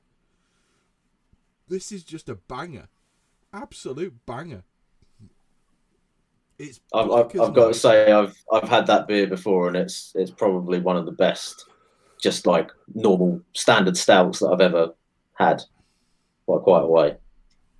Yeah, I've drunk it once, and I recall really, really enjoying it. It was excellent. I can't really remember why I enjoyed it, but I remember I enjoyed it a lot. It's just a standard beer, and it's just a lovely, gorgeous, good old beer. Stout. I do get quite a lot. Weirdly enough, I'm getting dark fruit flavours. Yeah. Plums and kind of blackberries and almost, as much as I want to say it, like dark cherry. But I'm getting a lot of molasses. I'm getting a lot of that super dark sugar, that almost toffee, coffee kind of flavoured nut. I'm caressing the glass. Okay, that's how good this is. Have you ever had a bad beer from Arbor? 1. What? It wasn't bad. I just didn't enjoy it as much as I wanted to. But generally, do they not just bang out loads and loads of great beers? Yeah, they bang out bangers. Literally. Bangers. They do. They produce. They're a fantastic sausage machine. They are, mate. They are. It's superb. It's cracking. And to be fair, I'm glad I've gone first because now you guys can do it. I can shut the fuck up and just drink it. Well, I'm probably going to go next on a maybe slightly disappointing note. I'm drinking shit, no. a beer from Brew York. Oh yeah, called Black Forest Goza. So I'm drinking a Black Forest Gatto Goza. You know the third word. That's where it fucked up. Yeah, it was Gatto, wasn't it? And apparently there was some sort of weird argument between some of the brewers. One of them wanted to brew a Black Forest Stout, one wanted to brew a Big Fruity Goza, and they decided, in their infinite wisdom, to fuse them together. That's where they fucked up. Yeah, that's never a good reason to mash two beers together. Anyway, it's got flavors of cherry, raspberry, blackberry, and chocolate with coriander and salt on the finish. And I'm going to go as far as say it's not a terrible beer. It's not a drain pour, but of the gozas I've had, the fruited gozas I've had in the past, it's a little bit too salty for my thing. Right. It's salt up front, it's salt throughout, and it's salty at the end. And there's probably not enough fruit in there. And there's not enough like in the middle in terms of malt presence and actually establishing it as a beer. So is there anything more disappointing in life than a terrible beer that you were looking forward to? Yeah, I mean, I wasn't really looking forward to it that much. I mean, it's Black Forest Gatto Goza at 6%. You're like, wow. So, how did you end up with this beer? Did you actually deliberately purchase it, or? I have a monthly subscription box. I was going to say, I figured this might be one that was sent to you as part of the selection. But this is by no means a slur against Brew York. They produce some really excellent beers. Yeah, they do. Some very, very, very good beers. And in fact, I'd go as far as to say this is probably the first of, say, at least 20-odd beers I've had that I've not really enjoyed that much. And that is probably a personal taste thing, but it is, I would say, 25% too salty. What are you comparing the salt levels to? Just other salty things. Salty liquids. Non-script salty liquids. When I get to taste them, other salty liquids, yeah. It's funny. Right, somebody just move on and do something else. Tricky, go. Okay, right, I've got... Vocation? Can you see that? It's a Vocation Total Rewaka 7% double dry hopped IPA. Yeah. Semi on anti because of his Rewaka fetish. I saw... Vocation had one of their little deals online the other day, so just like... As you do, wander over to the website and end up dropping a load of cash just because you're bored and stuck in the house all day. So, got a couple of 12 packs of their sort of core range, which I still think really, really good beers. Like, I think Vocation's, what have I got? I've got their Heart and Soul and Life and Death IPA. Yeah. As far as beers that are fairly widely available in the supermarkets of that kind of style. They seem to have managed to maintain a really good standard, despite I imagine that like upping their production levels of those beers particularly quite a bit. Anyway, I'm getting distracted. I like Vocation Brewery. You get the idea. But this beer is obviously mainly Rewaka. I think there might be some other hops in there as well, but it's primarily Ruaka on the sort of dry hop and end of the boil, I think. Definitely more in your kind of sort of hazy Nipah kind of territory, I think. Owen's getting roasted on chat. And you're distracting me now. I'm going to end up looking at the chat and laughing at that instead. Anyway, so Ruaka hops, I've used them before myself in brewing, tried them in a few other beers, and I'm a big fan, maybe a bit more so than Chris. No, I've changed my mind. Although he's changed. He had a beer from Timmy Jenkins that sort of turned him on to Ruaka. But it's definitely got that, like, you know, big kind of, you know, tropical base flavour, but then there's some other really interesting stuff in there as well. You've got the kind of like limey flavour that we talk about from New Zealand hops quite a bit. New Zealand hops, yeah. You know, in where that comes from. In abundance, it's like almost like a you know, sort of lime peel kind of thing that's just sitting in the background as well.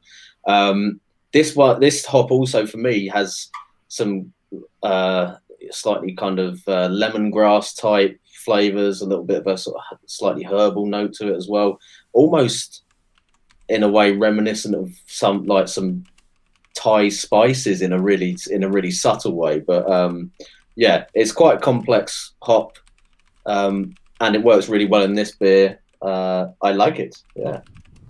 Is there a lot going on there, Tricky? There's a lot going on with that particular hop. The beer itself is pretty straightforward, kind of hazy, you know, IPA. Bitterness is fairly mellow, quite smooth, fairly full mouth feel on it. I imagine there's quite a lot of oats and stuff like that in this beer, but yeah, it's decent. It does look like a proper Merc bomb. It certainly is. Yeah, you're not seeing anything through that. I've got 225 grams of Ruaka in the fridge to use. So I need to figure out what I'm going to do with it. You could do a bit of Pilsner with it. So if you're getting that lime. Tricky, stick your beer up to the camera. I would. Oh man, I see the whole lime thing. That sounds amazing, and like a kind of a lager type beer. I'm pretty sure there's definitely breweries that have done like New Zealand Pilsners with Ruaka in it. I'm sure. That just... If you go Rakau and Wakatu in a Pilsner, I've talked about this before. Rakau and Wakatu in a Pilsner, mate, you get just lime overload. It's ace.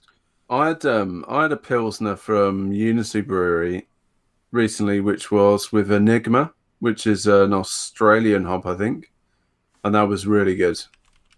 Really nice. So that was labelled as a New Zealand Pilsner or a New Zealand lager or an Australian lager, something like that. So yeah, that's a good shout. And actually, it won't use too much, so I might do that, and then I might go down like Tricky's line off that beer and do something a bit bolder. Are you sending out director chats, Chris, by any chance? No, I'm talking to Harry on the chat. Oh, okay. I've just asked Harry if he'll come on the podcast as a special guest when we do a podcast on recipe development. Yup. Cool. I mean, he's basically he's just broken down in about 10 minutes Arbor C-Bomb to what he reckons Stewie Prince needs to do in order to clone it. Yeah. Hang on, I want to look for that. I love that beer too. Where's this recipe? I love C-Bomb as well. It is rather nice. But it's one of them things, you know, when you've developed I know that we're going off topic and I apologise, but when you've developed as many recipes as Harry clearly has, and when you have the ability to taste, because he doesn't vape or smoke as far as I'm aware, and he's never shaved his tongue, so clearly he has the ability to taste these things and he knows what to do to get somewhere close. You know, he's gonna be able to sort it out. So yeah, that's why I want Harry to come on. Plus, he's a northern lad, and there's all you shandy drinking southerners and the wee sweaty jock up top. Check that off on the bingo. You're all southerners to me. Well, you know, but there we go. But to be fair, you're in a different country, so you don't count. But yeah, I would love to throw some Ruaka, some Wakatu, and maybe some Nelson into a Nipa and just see where we end up. Use the Wakatu for bittering. But you don't like Nipas? Yeah, but if you make it taste of lime juice, mate, I'm gonna be all over it like a dirty, stinking rash, like that kind you got off that girl when you were 19. He's never got over that, have you, Andy? I don't know. I just took a punt. He's looking quite annoyed, actually. He's having flashbacks. Like he was in Nam. Oh no, he froze. I think he's frozen. He was no, frozen. I'm back. He's back. Frozen. He was having flashbacks. I just kept my mouth shut. I just sat and kept quiet until I came back. There was some flashback memories. You don't know what it was like, man. So shall I do my beer Yes, quickly? do it. Because Come you on, know Andy. me, I'm very quick. I don't want to do it. I don't want you to do it quickly. I just want you to. Right. Let's get my face off. Right. So I've got a Air Brewing Co. And it's a Burning Gull IPA, and it's super duper clear. Like, let's get the camera. There you go. You can see me. Look, hi.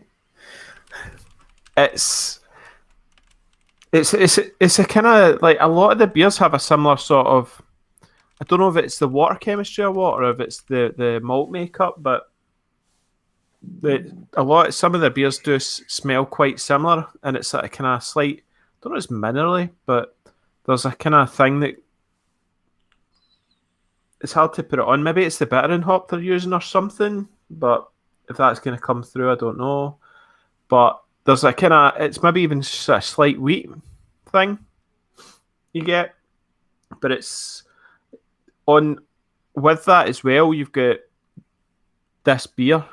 So there's like a common smell that comes through on all their beers. I don't know if other breweries are quite the same. When you have their beer, you know by smelling it, oh, that's such and such a brewery type sort of thing, right? But Air Brewing does have this. There is a certain thing that comes through. I have noticed that with the beers that I've had from them as well, Andy. So there is a similarity between them all. Yeah, definitely. But this one's kind of it's a kind of caramel orange on it, so it's an IPA, but it's 5%. So really, it's more kind of towards a traditional type IPA. It's not like an American IPA as such, but it does have it. It's more about the kind of caramel or crystal and orange sort of thing that goes on, and then when you go in, it definitely. It's a good dose of bitterness on your tongue, but it's like almost like a kind of burnt caramel sort of orange thing that goes down. It's pretty banging, really, really, really nice. I would say it's a kind of halfway house between traditional and new with the kind of orange flavors that's coming through on it. So good pint. I've never had that one, and I've ordered quite a few from Air Brewing now. Yeah. I think Brewdog fall into that category for me in terms of beers that have a similar taste throughout. I think Arbor is another one, actually. Yeah. If you maybe exclude the dark beers, I think actually a lot of their lighter beers tend to have a very similar vibe going on. It's not a bad thing. It's not necessarily a bad thing. It's just like it's what you probably expect out of a brewery that produces a lot of different styles of beer or a lot of beers. Have you guys drunk much in the way of the Yeasty Boy beers? No, digital really. IPA, yeah. Yeah, I've had a few. Have you had a range? Because I find that they have a very, and I know me and Tricky have talked about this, but they have a very similar kind of base. And that They do teas. Do they not put Earl Grey and stuff in there? Yeah, their Earl Grey IPA is a thing of absolute beauty. It's cracking. But I find that they have a very... It's consistent not unpleasant. It's very pleasant. But their base flavour for all their beers, the undertones, are very, very similar. It's probably the house yeast as well. You might find the yeast plays a kind of key. If you've got a house yeast, that'll carry through a lot of your beers.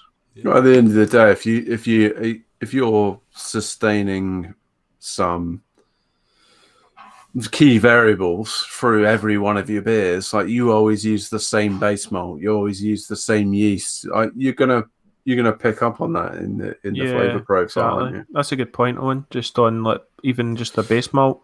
On the subject of BrewDog, did anyone see that some guy had like this week or last week built like an AI analysis of all of the BrewDog recipes and had worked out like the perfect BrewDog recipe? Is that right? Yeah, Really? and I can't remember what he called it, but yeah, it had something like Simcoe, Amarillo. There was just some like really obvious hops in there. It actually sounded like a really awful recipe, in fairness. It sounded pretty terrible. To be fair, when you look at a lot of the recipes in their book of published recipes, if you amalgamate them all into one, I'm not surprised it would come out a bit horrific. Yes. Because what's the other hop they use? It begins with an A. Artenum. There's 4 different pronunciations there. Yeah. Artenum. Yeah, Artenum. I think they buy so much of the damn stuff that no one else can get it. Yeah, it's practically impossible to get on hold of. Yeah. I think I've got 100 grams in the freezer. Funny you should mention that. There's a brewery fairly local to me that have just set up a Facebook home brew club, and they're doing a little competition, and they're giving out 200 grams of Artenum hops, cryo hops, to people who want to enter the competition and make a beer with them. So, Free Hills Home Brewing Group. Competition might be full up, but yeah, gonna have a look anyway. Very cool. Have we moved past the commercials now, guys? Yeah, I think we have. Yeah. Excellent. Let's move on to the hops because we should be able to cover this quite easily. So, generally, when you're brewing a bitter, you're aiming for more of the traditional English hops. Now, I know I gave a lot of the stuff that was on this list when Owen was taking the notes. You know, Secretary Owen with his wonderful hair, fantastic smile, and amazing tits. Look at them. Fucking Jobless. Basically, when you're brewing a bitter with the traditional hops, you're aiming for sort of your EKG, Fuggles, Bramling Cross, Challenger, Pilgrim, sometimes Target, and First Gold kind of area. So you're going for your traditional English hops. Yeah, your traditional English hops. I've used all kinds of weird shit in various bitters that I've done, including, weirdly enough, Apollo. Simcoe? Never. Simcoe and Rawaka. I have, weirdly enough, I did brew a fucking banger of a bitter using all New Zealand hops. It was quite amazing, truth be known. And I've still got that recipe, and there's a couple of tweaks I need to make before I even release that one to my mates, never mind into the wild rather. But I've always found, personally, you can't go wrong with Bramling Cross, Challenger, and First Gold. I do think that you've got some real different layers that you can achieve with those hops. EKG and First Gold, Fuggles and First Gold. I know that the recipe that I've developed from one that I was given for the Ringwood Brewery for Boondoggle has been Fuggles and First Gold. But there's a lot of different flavour profiles that you can get even with just those two hops. And, I mean, see episode 2 for me and Tricky talking about the hops. You can achieve some very, very different results just with timings.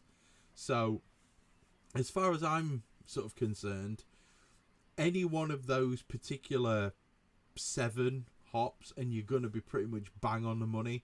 There's bound to be a few English hops that we've forgotten in there, but generally you're aiming for that sort of area. Would you guys agree? Yeah. And also, if you want to grow Fuggles in Scotland, if you want to grow hops in Scotland, grow Fuggles because it grows well. It's a hardy hop, is it? It's a total hardy, yeah. It's very How hardy. many Scottish listeners have we got? Was it 3? Maybe, hopefully. Did I see? I saw someone on Facebook use the term "fug life," Fug Life. Fuggles is a good hop. Fug Actually, I do like Fuggles. which It's I a thought nice, was. earthy bitterness. I'll quote that to, I think it was Lance Blackman from BrewTube. Fug life. Fug Life. We've got I Graham think- Hughes on here asking if we're talking about anything beer related in this podcast. Dude, you're on a wrong podcast if you want stuff that's beer related. We were talking about Owen's tits 5 minutes ago.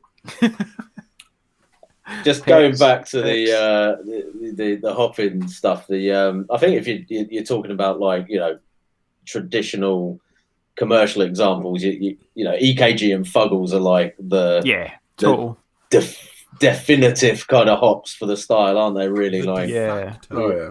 Bramlin's relatively new, is it not? one or other of those, or the two in combination, is probably going to account for a shitload of the recipes in that camera book, I reckon. Yeah. Challenger probably coming in third place, maybe, but then That's some of the Harry's other favourite, is stuff. it not, for his bittering? Yeah, First Gold I think is quite well used, definitely, and honourable mention for one that isn't on there, which is North Down, which. If you're you had into a bit of a thing for North Down at one point, didn't you? well, if you're into your Fuller's beers, I know they use that quite. I think that's in London Pride actually. I'm pretty sure that's part of their hot bill for London Pride. But that and what did I put that in? I put that into a beer with some Goldings. Yeah, North Down and Goldings is a cracking combo for a bitter.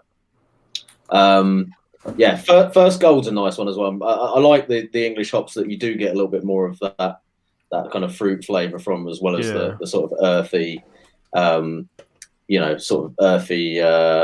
herbal kind of notes that you might find. So Bramling Cross, I love pile a load of that in, you can get some real berry fruit 50 flavour out of that 50 one. grams. 50 grams Yeah. of Bramlin at I think or that something. one's It's just- probably one of the more, or one That's of the new, most and it's- fruity English hops, isn't it? I would say. Yeah, it's more expensive. It's probably one of the most expensive Bramlin of the UK hops. I'm going to put my Sorry, hand up Chris. right now, and I'm going to say I agree with Andy.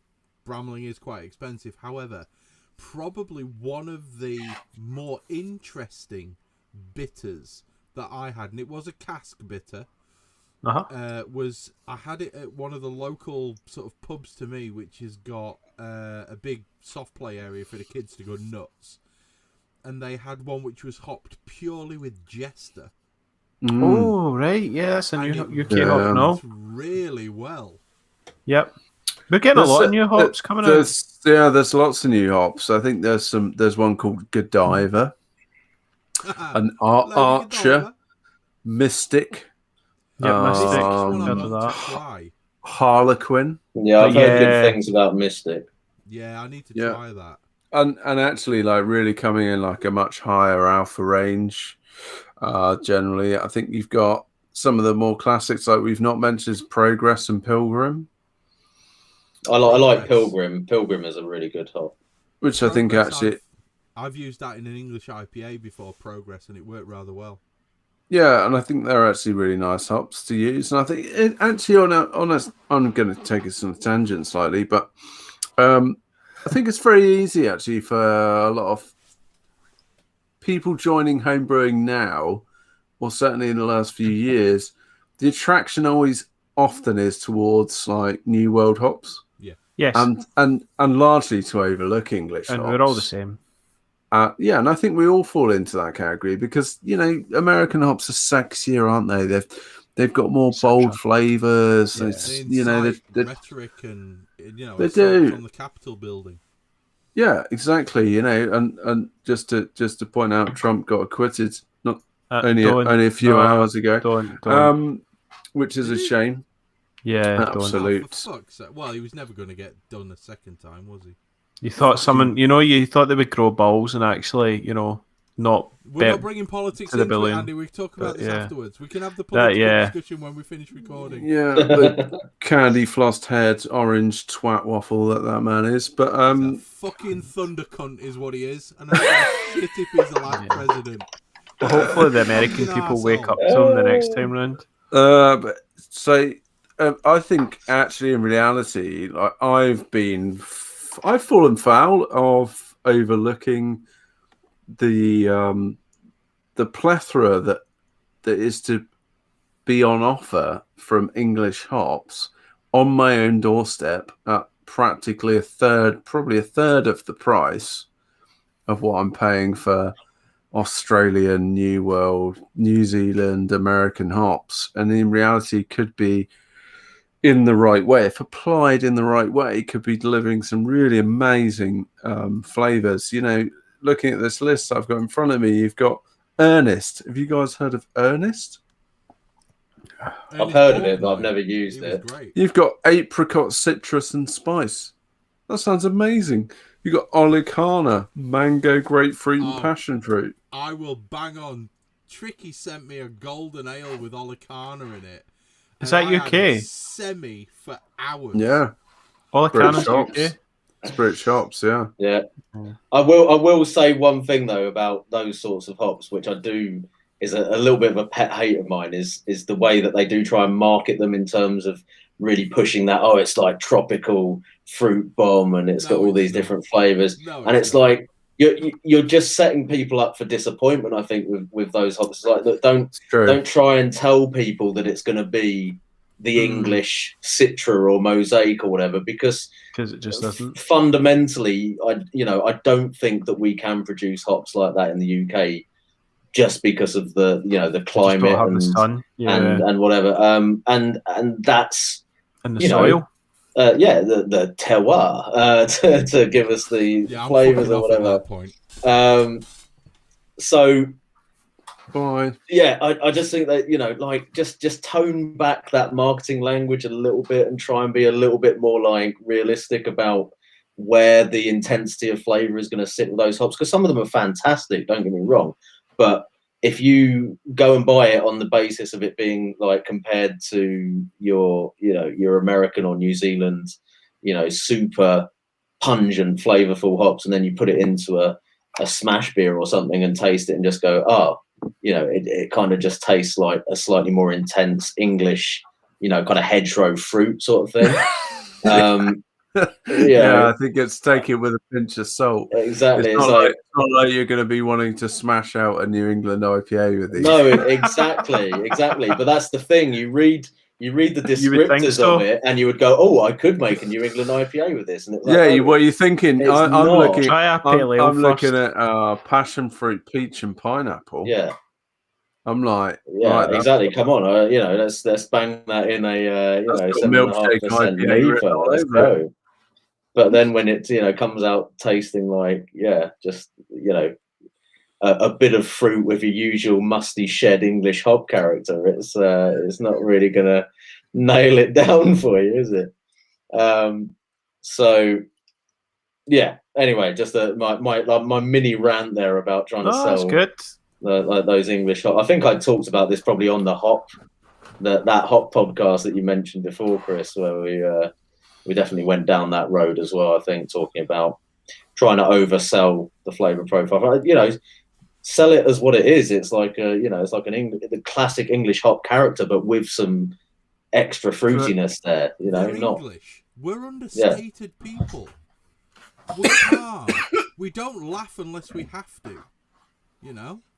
We are understated people. We are stiff upper lip. We're never going to be the Citras of the world. Speak for yourself. Hey, you might be the Citra of the world with those tits, but the bottom line is, Jugs, tits. Yeah. Tits. Just hope Luke Stevens was going through a podcast at that point when he was listening to it. Through a Costa drive-through at that point. Yeah, who's known brewing? Who's the shorty? Right. Have I come back? I'm at normal levels according to my microphone, is what I'm saying. We're on to yeast now. Anyway, I think we're on we're talking about yeast. Let's now, do it. So the standard kind of yeast that you want to be using when it comes to brewing a bitter is any one of these 6. So you've got the Sussex yeast, you have the Ringwood yeast, which is a lazy cunt, by the way. You have Fuller's, Whitbread, Nottingham, West Yorkshire Ale. Those are your standards, okay? Those are the ones that we, when we were talking, decided, yeah, if you're going to brew a bitter, these are the kind of yeast that you need to be aiming for, okay? Does that sound good? We agreed on that? Excellent. Yeah, I mean, I'm personally, I would just want a big shout out to West Yorkshire. Oh, yeah. What number is West Yorkshire again, Tricky? Is it 1489? 1469, 69, isn't it? I was like 2 digits out. Close enough. You just shut down and go to bed. London Ale free as well for Later. not just for Neepers. I mean, it's a traditional English ale yeast originally. London Ale free is great for bitters. I read some research. Yeah, that said true. London Ale 3 is a mutated form of the Fuller's strain. Yeah, it probably is. Was that there? Yeah, no, I think that's probably true. I thought they'd rebranded. Which one is supposed to be the Boddington strain? 'Cause I thought that was the original Boddington strain that for some reason they rebranded as a London Ale yeast, which makes no sense whatsoever. Unless somebody in Y East doesn't know where Manchester is. That's a good point. That's a very good point. Yeah. I mean, Americans are a bit dull when it comes to geography. In general. There are some smart people out there. A person can be smart, but people are dumb, panicky animals, and everybody knows it. So, Chris, where's Bristol again? It's down south on that little bit that sticks out like a cock. Just north of Exeter. Just north of Exeter, yeah. Near London, actually. yeah. Just north of Exeter, yeah. Bristol Bears, mate. I'm all about the rugby union. So, personally, if you're going to ask me what my favourite strain is for brewing a bitter, I'm going to have to say. Not sure if we did, but go ahead. Probably West Yorkshire. Yeah, I'm with you. Timothy Taylor. Yeah, that's what that is, right? Timothy Taylor yeast.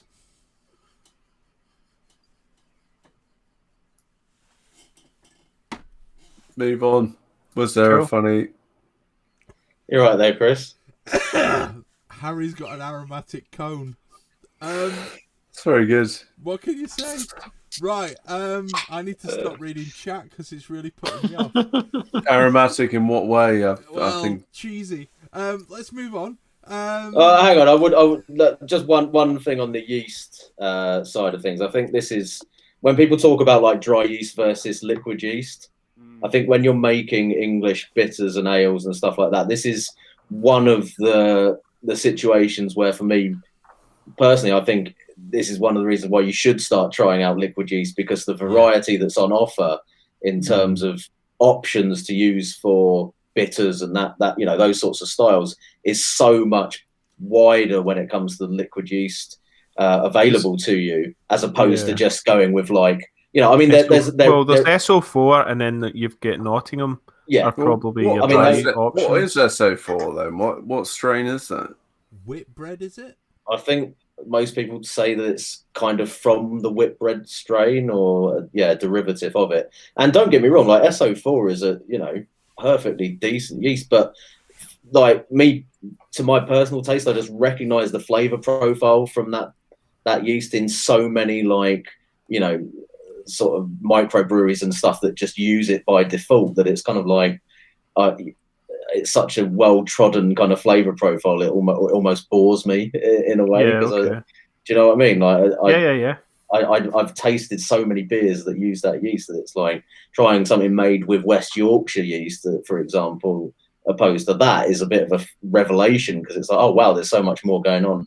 Here, in terms of the ester profile and stuff like that. Same with London Ale 3, and I think that's one of the reasons why you should start trying out liquid yeast. Because I think this is one of the reasons why you should start trying out liquid yeast, because I think and so on. But yeah, anyway, I mean, the point is basically if you're going to venture into liquid yeast, this is a great example of one of the times where you get so much more choice that's going to make a massive difference to the outcome of the beer. Because for a lot of breweries, really, again, like we'll go back to this camera book, the recipe. And one of the major shortcomings of that book is the fact that it doesn't talk about yeast strains at all. You look at the recipes and they're so similar that you think, well, what's the actual defining thing here between these beers? And it's the yeast, obviously, and as well as how they produce the beer and their particular setup and everything else. But for these styles where the recipes aren't usually going to be that drastically different, yeast is a massive factor, and the house yeast for these different breweries is going to be fundamental to the flavour of those beers and why they taste a particular way, and why you think that London Pride is your favourite bitter versus somebody who likes Timothy Taylor's Landlord, for example. My 2 pence, anyway. No, I'm not going to disagree with you in any way, shape, or form, mate. If you're brewing this kind of style on the regular, and I spoke to a brewer, weirdly enough, in a very local homebrew shop to me that I'm not going to name, but he turned around to me and he said, I use Nottingham for absolutely everything. You're missing out, son. You're letting the best in life pass you by. There is no comparison for me with the same beer, the same malt, the same hops, the same water, when you brew it with Ringwood and you brew it with West Yorkshire. Totally different. Absolutely totally different strain. Totally different flavour profile, totally different ester profile, totally different beer. And even for me, with my limited palate due to this, tick the box, I can taste the difference between the two. And if I can taste the difference between the two, it should be slapping y'all in the face. Throwing it out so, West Yorkshire is a winner. it's great. I love it. It's going in the shop list. I'm a big fan. I am a big fan. It is a good one, isn't it, Owen? Who is it that who is it that 1468? Yeah. I'd imagine there's other companies that do similar versions. I've not found one. Have you not? No.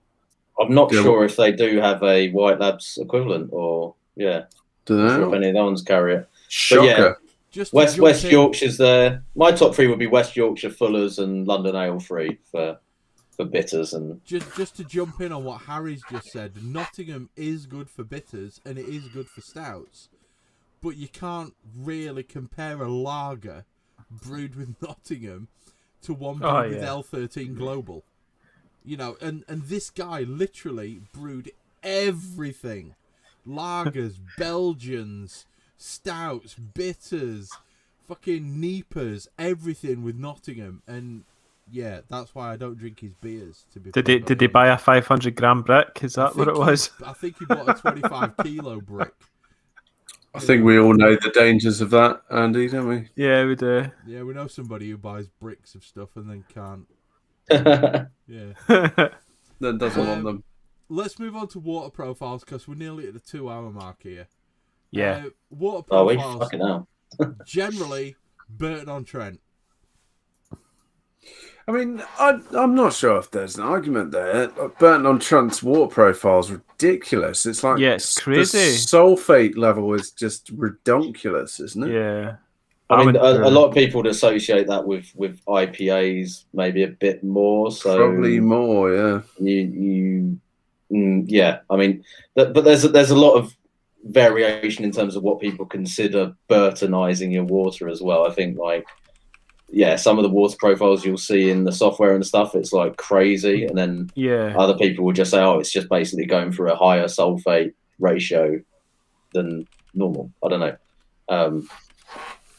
I generally don't like to push my sulfate any more than, I don't know, 180, 200 would be I think 150 is probably to 180. It's probably as high as I'll ever want to go. So you probably want, like, if we're going to talk about sulfate to chloride ratio, are you going to want to be going higher sulfate, higher chloride? Yeah. Sulfate higher. Yeah. Because actually, you're talking about like a bitter beer. You want it's slightly more about the hop presence, perhaps, than the malt. You want the hops to pop. Yeah, you don't want the hop. The hops is not the key. The key in the bitter is about the malt and just, having a clean bitter taste. So there's not going to be much flavour. The yeast might sing a little bit. The hops might be very kind of subtle, but not the thing. It will be more about that kind of caramel balance. But you want it to have a nice bite to it. So a good sulfate, I don't know if you'd want to go 2-1 or 3-1 on your sulfate to chloride. Probably round about that, I would imagine. I'd probably go a bit more 2-1, just to be a bit more on the safe side. I think I quite like to. I don't like going too mental with my water, as such. But yeah, but you're gonna probably drop into chat right now that Gnome Brewing is an American. So watch what you're saying. For everyone who's dissing Americans, just be careful. No, I appreciate you looking out for us there, Chris. Good advice. I think for bitters, you're probably wanting something reasonably soft, though, aren't you? You don't want to be brewing a bitter which is effectively more of a pale ale with anything too hard. So ideally, that's falling you into the territory. If you have hard water, you're definitely going to be trying to reduce the hardness. And you might get away with that. And/or using RO. You might find the malts, if you get some decent wads of caramel or crystal, you with a hard water profile, it'll still suit a bitter. Yeah, maybe. Your bitters will taste better than your pales or whatever, your lagers or whatever. You can still probably brew a decent beer, and that's probably why the style's so popular down with you guys in England, because of the harder water, and it's why it's probably been a traditionally type beer that's brewed down south. And that's probably why it's came about. Whereas we've had more lagers, and I suppose we still do have bitters, but yeah, I don't know. I'm probably talking shite. Either one of us is talking shite, Andy. We'll leave our listeners to decide on who is talking shite. So that's water profile then. Sorry, I'm just repairing Hop Edition US relations. Good. I'm glad because, you've done the damage. So yeah, it was all you. Go to work. The rest of us love America. So this is exactly. We've got family over there and stuff, Just hang on. How many of you three, have actually lived in America? Yep. Not lived, but my wife's uncle lives out in Arizona, and my wife's cousin lives in Pennsylvania. I lived in Baltimore for 6 months, so just cut me some slack, all right? All right. Were you in the wire? Yeah, I've been out a couple of times. Yeah, Chris was out there dealing heroin. I thought I recognised you from that series. I was in Chaps Pit Beef regularly 4 times a week. I mean, that place is amazing. Chris got deported for... No, my visa ran out. Not drug dealing, just for his personality. They just decided to deport him. They decided I was a twat and kicked me out, yeah. Too much of a cunt. Yeah. They just asked him to leave. He exceeded the cunt quota, and that's a bit, he kept correcting the way they said things, so they kicked him out. From some of the guys I met in Baltimore, trust me, exceeding the cunt meter was an effort in itself. He said, "You can't keep saying niche; it's niche. It's exactly. It's a French word, and it means a small gap. It's not to be fair, aluminum. they fucked up aluminium as well, didn't they? So literally just saying. Well, you've really nailed those relations. Yeah, that's going well. Patching that little relationship. Reinvented the language. video's They incoming. spent 200 years fucking it up. Have you considered going into like Diplomacy. Yeah. diplomacy, Chris? Because you're excellent at it. We were supposed to have the commercial break at this point, but we've obviously had that already. We were going to briefly talk about. Camera. Come on. We were going to briefly Here talk we go. about cask beer versus keg beer, and obviously we can't talk about that unless we talk about Camera. For anyone that doesn't live in the UK, Camera is an organisation, and that is a what's the acronym? Campaign for Real Ale. Campaign for Real Ale. Okay, which basically their main standpoint, as I understand it, is that beer must be served without the interaction of external CO2. Yeah. So the beer cannot be carbonated by anything other than natural secondary fermentation, and therefore more or less lends towards the tradition of cask conditioning. They are allowing and must be served under gravity or via a hand pull, basically. Yeah, but they are allowing now to put CO2 breathers on the cask to allow it to be able to keep for longer, because it is probably one of the biggest problems I imagine that pubs and that will have, is keeping their cask turnover high so that they're not going stale and losing all that beer as well. It's a big fucking problem right now if you opened them just before you lock down. Yep. Well, they've gone down the drain, haven't they? All the big More of an old man's Yeah, they're long gone, aren't they? Or you've got a cask full of balsamic vinegar.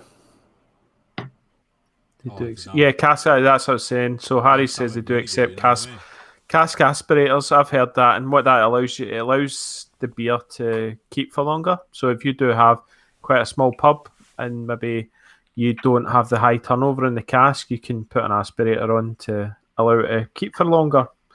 Like we all do, pretty much. We're all just using corny kegs. I think myself and Owen are now. Owen has just joined the club.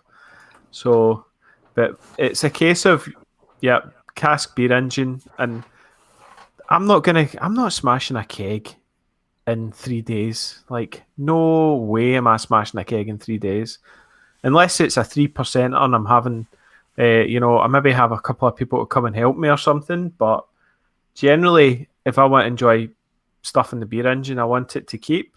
So, I literally put, like, if I can try and put just enough gas to just refill on the top.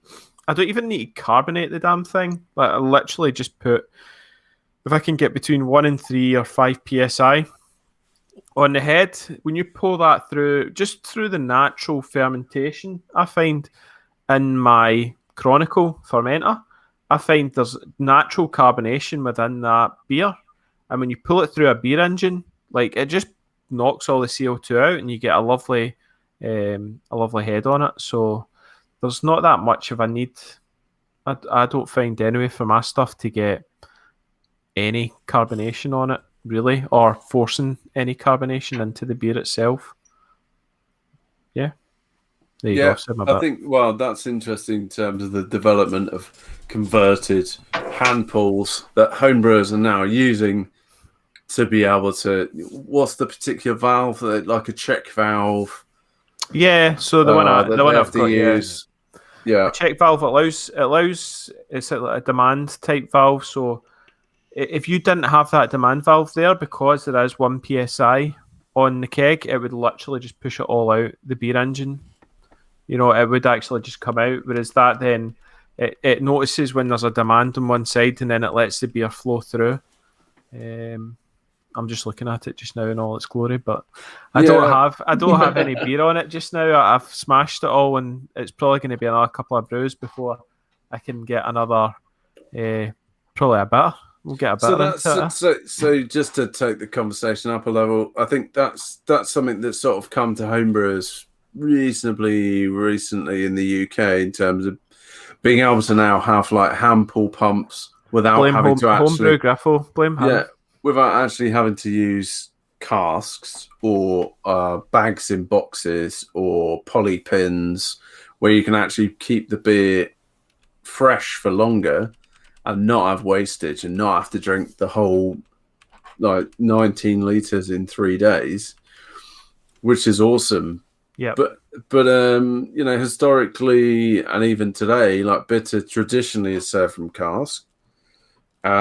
Is it better from cask than it is from keg? Debate.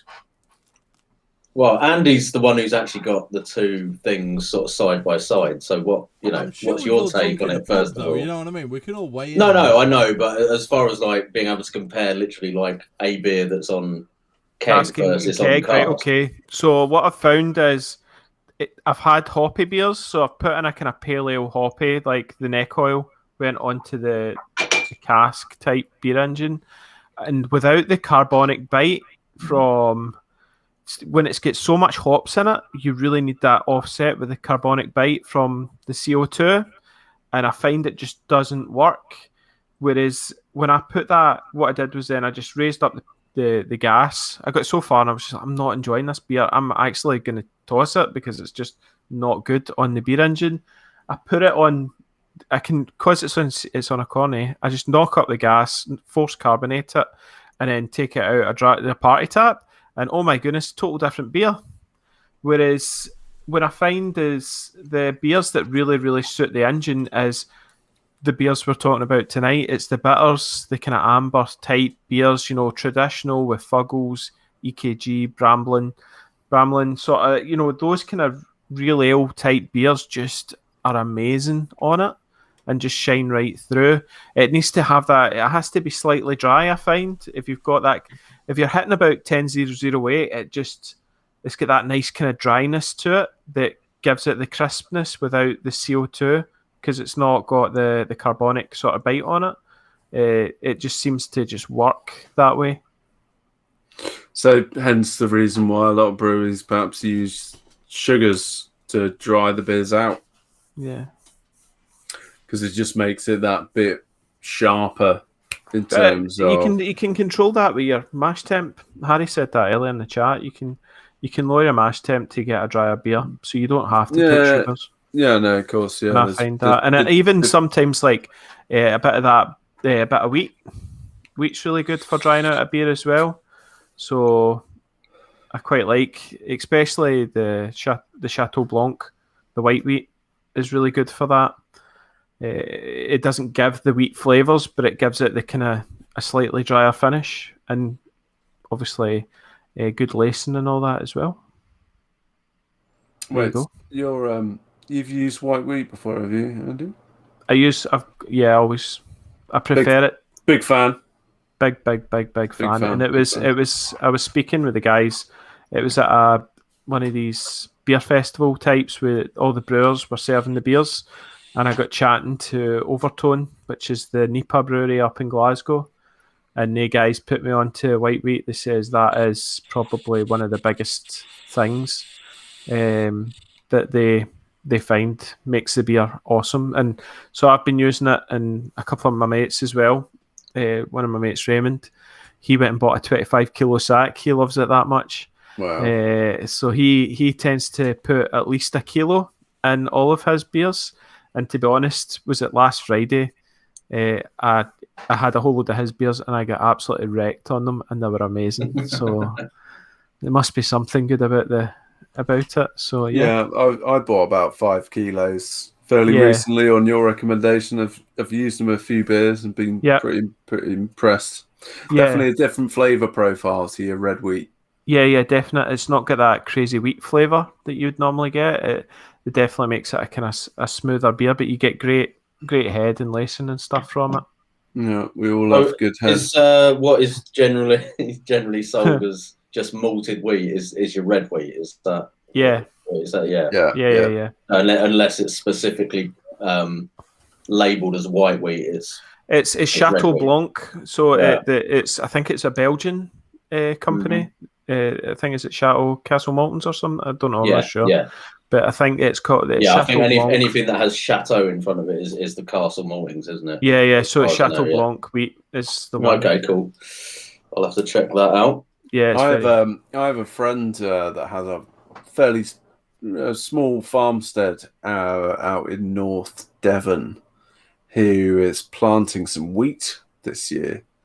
But it's a really apparently like a really new style of wheat, permaculture style wheat. But he's gonna give me some. I might Amazing. try and malt it and do a bit with it. Superb.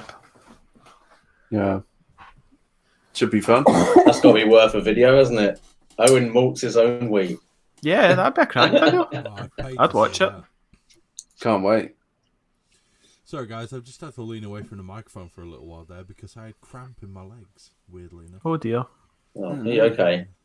Not enough salt in my diet, I don't think. I've cut. You okay, hun? You need a gozer. You need to get a gozer down to him. No, You need I never need a gozer. You need a triple fruity gozer, Chris. There's a lot going on there. Don't. So, what are our favourite varieties we've covered? Brews that we've done, we've kind of covered. To be fair. Yep. Has anybody done a Timmy Taylor clone? Yeah, I've done one. No, I've done a lot of different sort of variations on a Bolt Maker clone, though. One of my favourite bitter recipes is a Bolt Maker clone. So you sent me a bottle of that, didn't you? I'm sure I would have done at one point because it's one of the beers I've probably brewed. Like as far as one that I've repeated, it's probably one of the ones I've done most often. That was one of the beers that the head brewer provided tasting notes on, and he kind of described it as more of kind of a rugged kind of squash bitter game. Yeah, like he described it as the sort of drink you'd want after a rugged game of squash. Yeah. No, he said it was a bit more of a fierce bitter. Well, interesting. I think that's. I've seen a video where they actually said what's in it, like recipe wise, and I think that's a beer where they do use some amber malt in the grist, so it probably makes it a little bit more, intense in terms of the flavour as opposed to the Landlord, which is very soft, kind of malt flavour wise. Yeah, it's probably higher in IBUs and that sort of thing as well. What's pedigree? Muntins? Marstons. Yeah. Yeah, interestingly, I talked a bit about Ringwood earlier, but Ringwood was for a long time an independent brewery, but they have, I think, been bought out by Pedigree. Marston's 2017. Or Marston, sorry, yeah. Bought out in 2017. Yeah. There's a hell of a lot of the, traditional brewery names that you would assume are independent are actually Marston's own nowadays. Yeah. The conglomerate. Yeah. Cool. I apologise for the yawning, anybody who's watching on YouTube, but I've been up since 4 a.m. I'm a bit fucked. Yeah. Cool. I think we're pretty much there with this podcast, are we not? Tips and tricks. We're going to do tips and tricks and then we'll wrap it up, or... Yep. My tip would be use 10% amber malt and then leave it for 8 months to condition. So following off of the back of that, I would say use 5% amber malt and you can drink it in about 4 weeks. Fucking lightweight. You're not even a professional, are you, Trick? You don't know shit. Man, you don't Owen. Fuck all, son. Owen, what's your trick? Your tip? What's my trick? I think my trick would probably be keep it simple, stupid, right? And I would. Line, Tricky. Yeah, I'm probably stealing Tricky's line. Right? I definitely invented that acronym as well. Keep it. Did you? Yeah. I've heard they call it KISS. Yeah, that's the one. Yeah. I would say a lot of really good beers would be majority base malt and just choose some standard English hops. And my other tip would be use West Yorkshire yeast because it's really good and just adds a lovely creaminess, I think, to the beer. Yep. My tip is get a beer engine. Yeah. Good choice. Yep. Cool. Is that it then? Are we done? Yeah. What's your tips and tricks, Tricky? Did you? Well, I kind of piggybacked Says- off of Chris's one, but I think my actual tip would be, just try out, not necessarily just West Yorkshire, but just try out the liquid yeast, try out the different varieties that you can use for that, and stick about 5% of a sort of low roast or highly kiln sort of malt like amber or biscuit or something like in the grist as well, just to give you a little bit more character in your malt profile. Yeah, that's about it. Oh, and North Down hops are good. Yeah, try those as well. 3 tips there, I think. I would recommend highly that people, when they're producing their bitters, that they experiment with the layering of the crystal malts. That they're not scared to put any pale chocolate in there, because I know a lot of people are like, oh, I don't want chocolate in my bitter. Just give it a try. But also to, as Tricky's just said, and I think this is a big one, is don't be scared to try out the different yeasts, because Ringwood and Fuller's and Whitbread and SO4 and all these other styles of yeast, Nottingham especially, they can bring something special to the party from time to time, and I think that's something that you really need in a bitter, because it's very much like a lager, and there is not a whole lot of places for you to hide poor brewery. Poor brewing skills.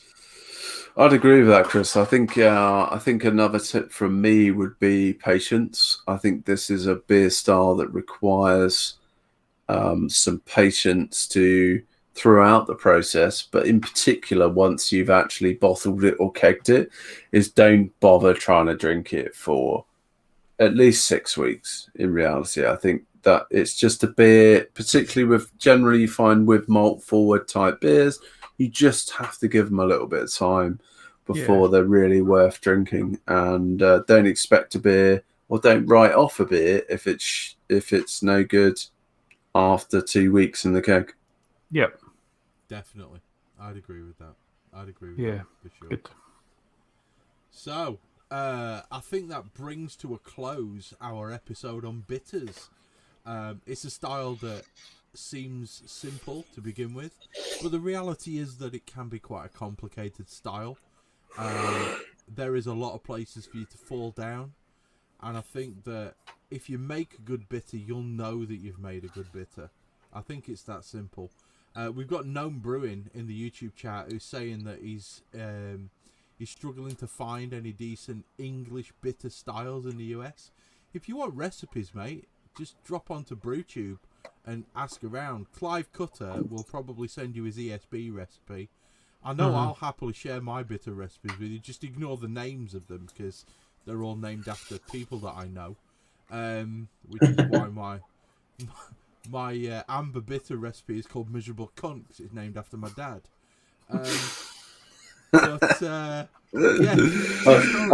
I named one after my father-in-law, but I just called it Barry, so I wasn't quite as crude as you were. My dad Barry's best bitter. Yeah. I was going to say, Chris, the apple doesn't fall far from the tree. But... and I can't believe I made it through an entire podcast and not said the M word. So, we'll call it there, guys. Thanks very much for joining us. Feel free to enjoy the release of this on the various podcasting platforms. Join us on the hopedition.uk. We're all over BrewTube. You'll find us on most brewing groups on Facebook, at least one of us. I've been banned from them all. But yeah, we're good. So thanks very much for listening, guys, and take it easy. Hopedition out. Cheers, guys. Cheers, guys. Bye-bye. Auf Wiedersehen. Bye. He had to go with the German, didn't he? Love you. Bye-bye. Bye-bye. Right, that's that one stopped. So, boom. Man. There we go. Let's see how many people we can get on OBS without crashing it. Yeah, pile in, guys. If you guys want to join, it's obs.ninja/query room equals green room THA. Join us. Just throw the link in the YouTube Just chat. put a link in the chat. I'm gonna just calm down. I've got to find that particular page. Chris, just for fuck's sake, just put it in the chat. I mean, seriously, like, it's just the obvious thing to do. I would do, but I've got to find various things in order to click on stuff, you know. I've got like 90 windows open at the moment. Cut me some slack. That midget porn's not going to watch itself, is it? It ain't. That ginger midget porn. Yeah. Question: are we still live on YouTube? Yeah. Yeah, we're still live on YouTube. Of course we are. Of course we are. We're gonna get the guys in. If anybody wants to join, feel free. Click the link. It's like the after party. I sincerely fucking hope we don't talk about politics again for like 2 hours. Oh, yeah, I seen it come in and I literally ignored it because I was like, that'll fucking destroy us. For 3 hours. We talked about it for about 8 minutes. Yeah, I know, but we did just not. We're not talking about it. Yeah. If you don't talk about it, then what's the point in having a political system? I'll be back. I'm just going for a piss. No, just not in the podcast. Right.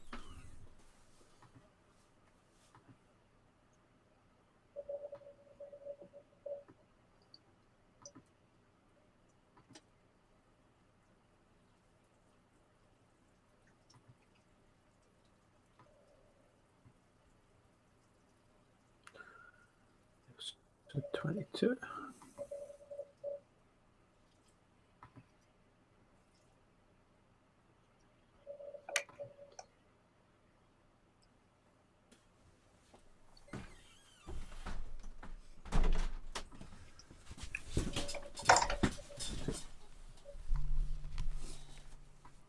I'm pretty sure I've cooked my balls. I'm not sure if it makes any difference, Chris. No, I don't anymore, mate. They don't work anymore anyway. I've just well, they work. They're just those flying soldiers. I've gone outside. I've got the oil-filled radiator right between my legs, and I walked outside. I'm like, fucking hell, it's cold down there.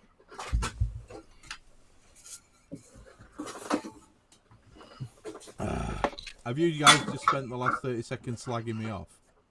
No. Yeah. We said Awesome. I'd never do that. Chris is a big bob cunt. No one likes him. Yeah, just the standard banter. You know. I'm gonna say, tell me something I don't know. No, I think we all just zoned out and just didn't talk to each other at all. I think Owen just looked at the floor for like 10 minutes, and I just stared at the wall like this. Andy just muttered to himself, I think, for a little while. Yeah, just try to sort out getting this file compressed. Yeah. Well, what are we doing? I have to say, I'm actually quite impressed.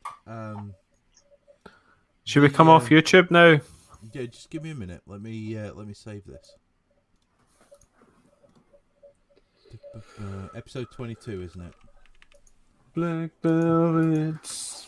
Yeah, right, come off YouTube and see if some folks will nobody's join. going to join us, then I will cut the feed from OBS. Thanks very much, YouTube. We love you all. Bye. Bye-bye.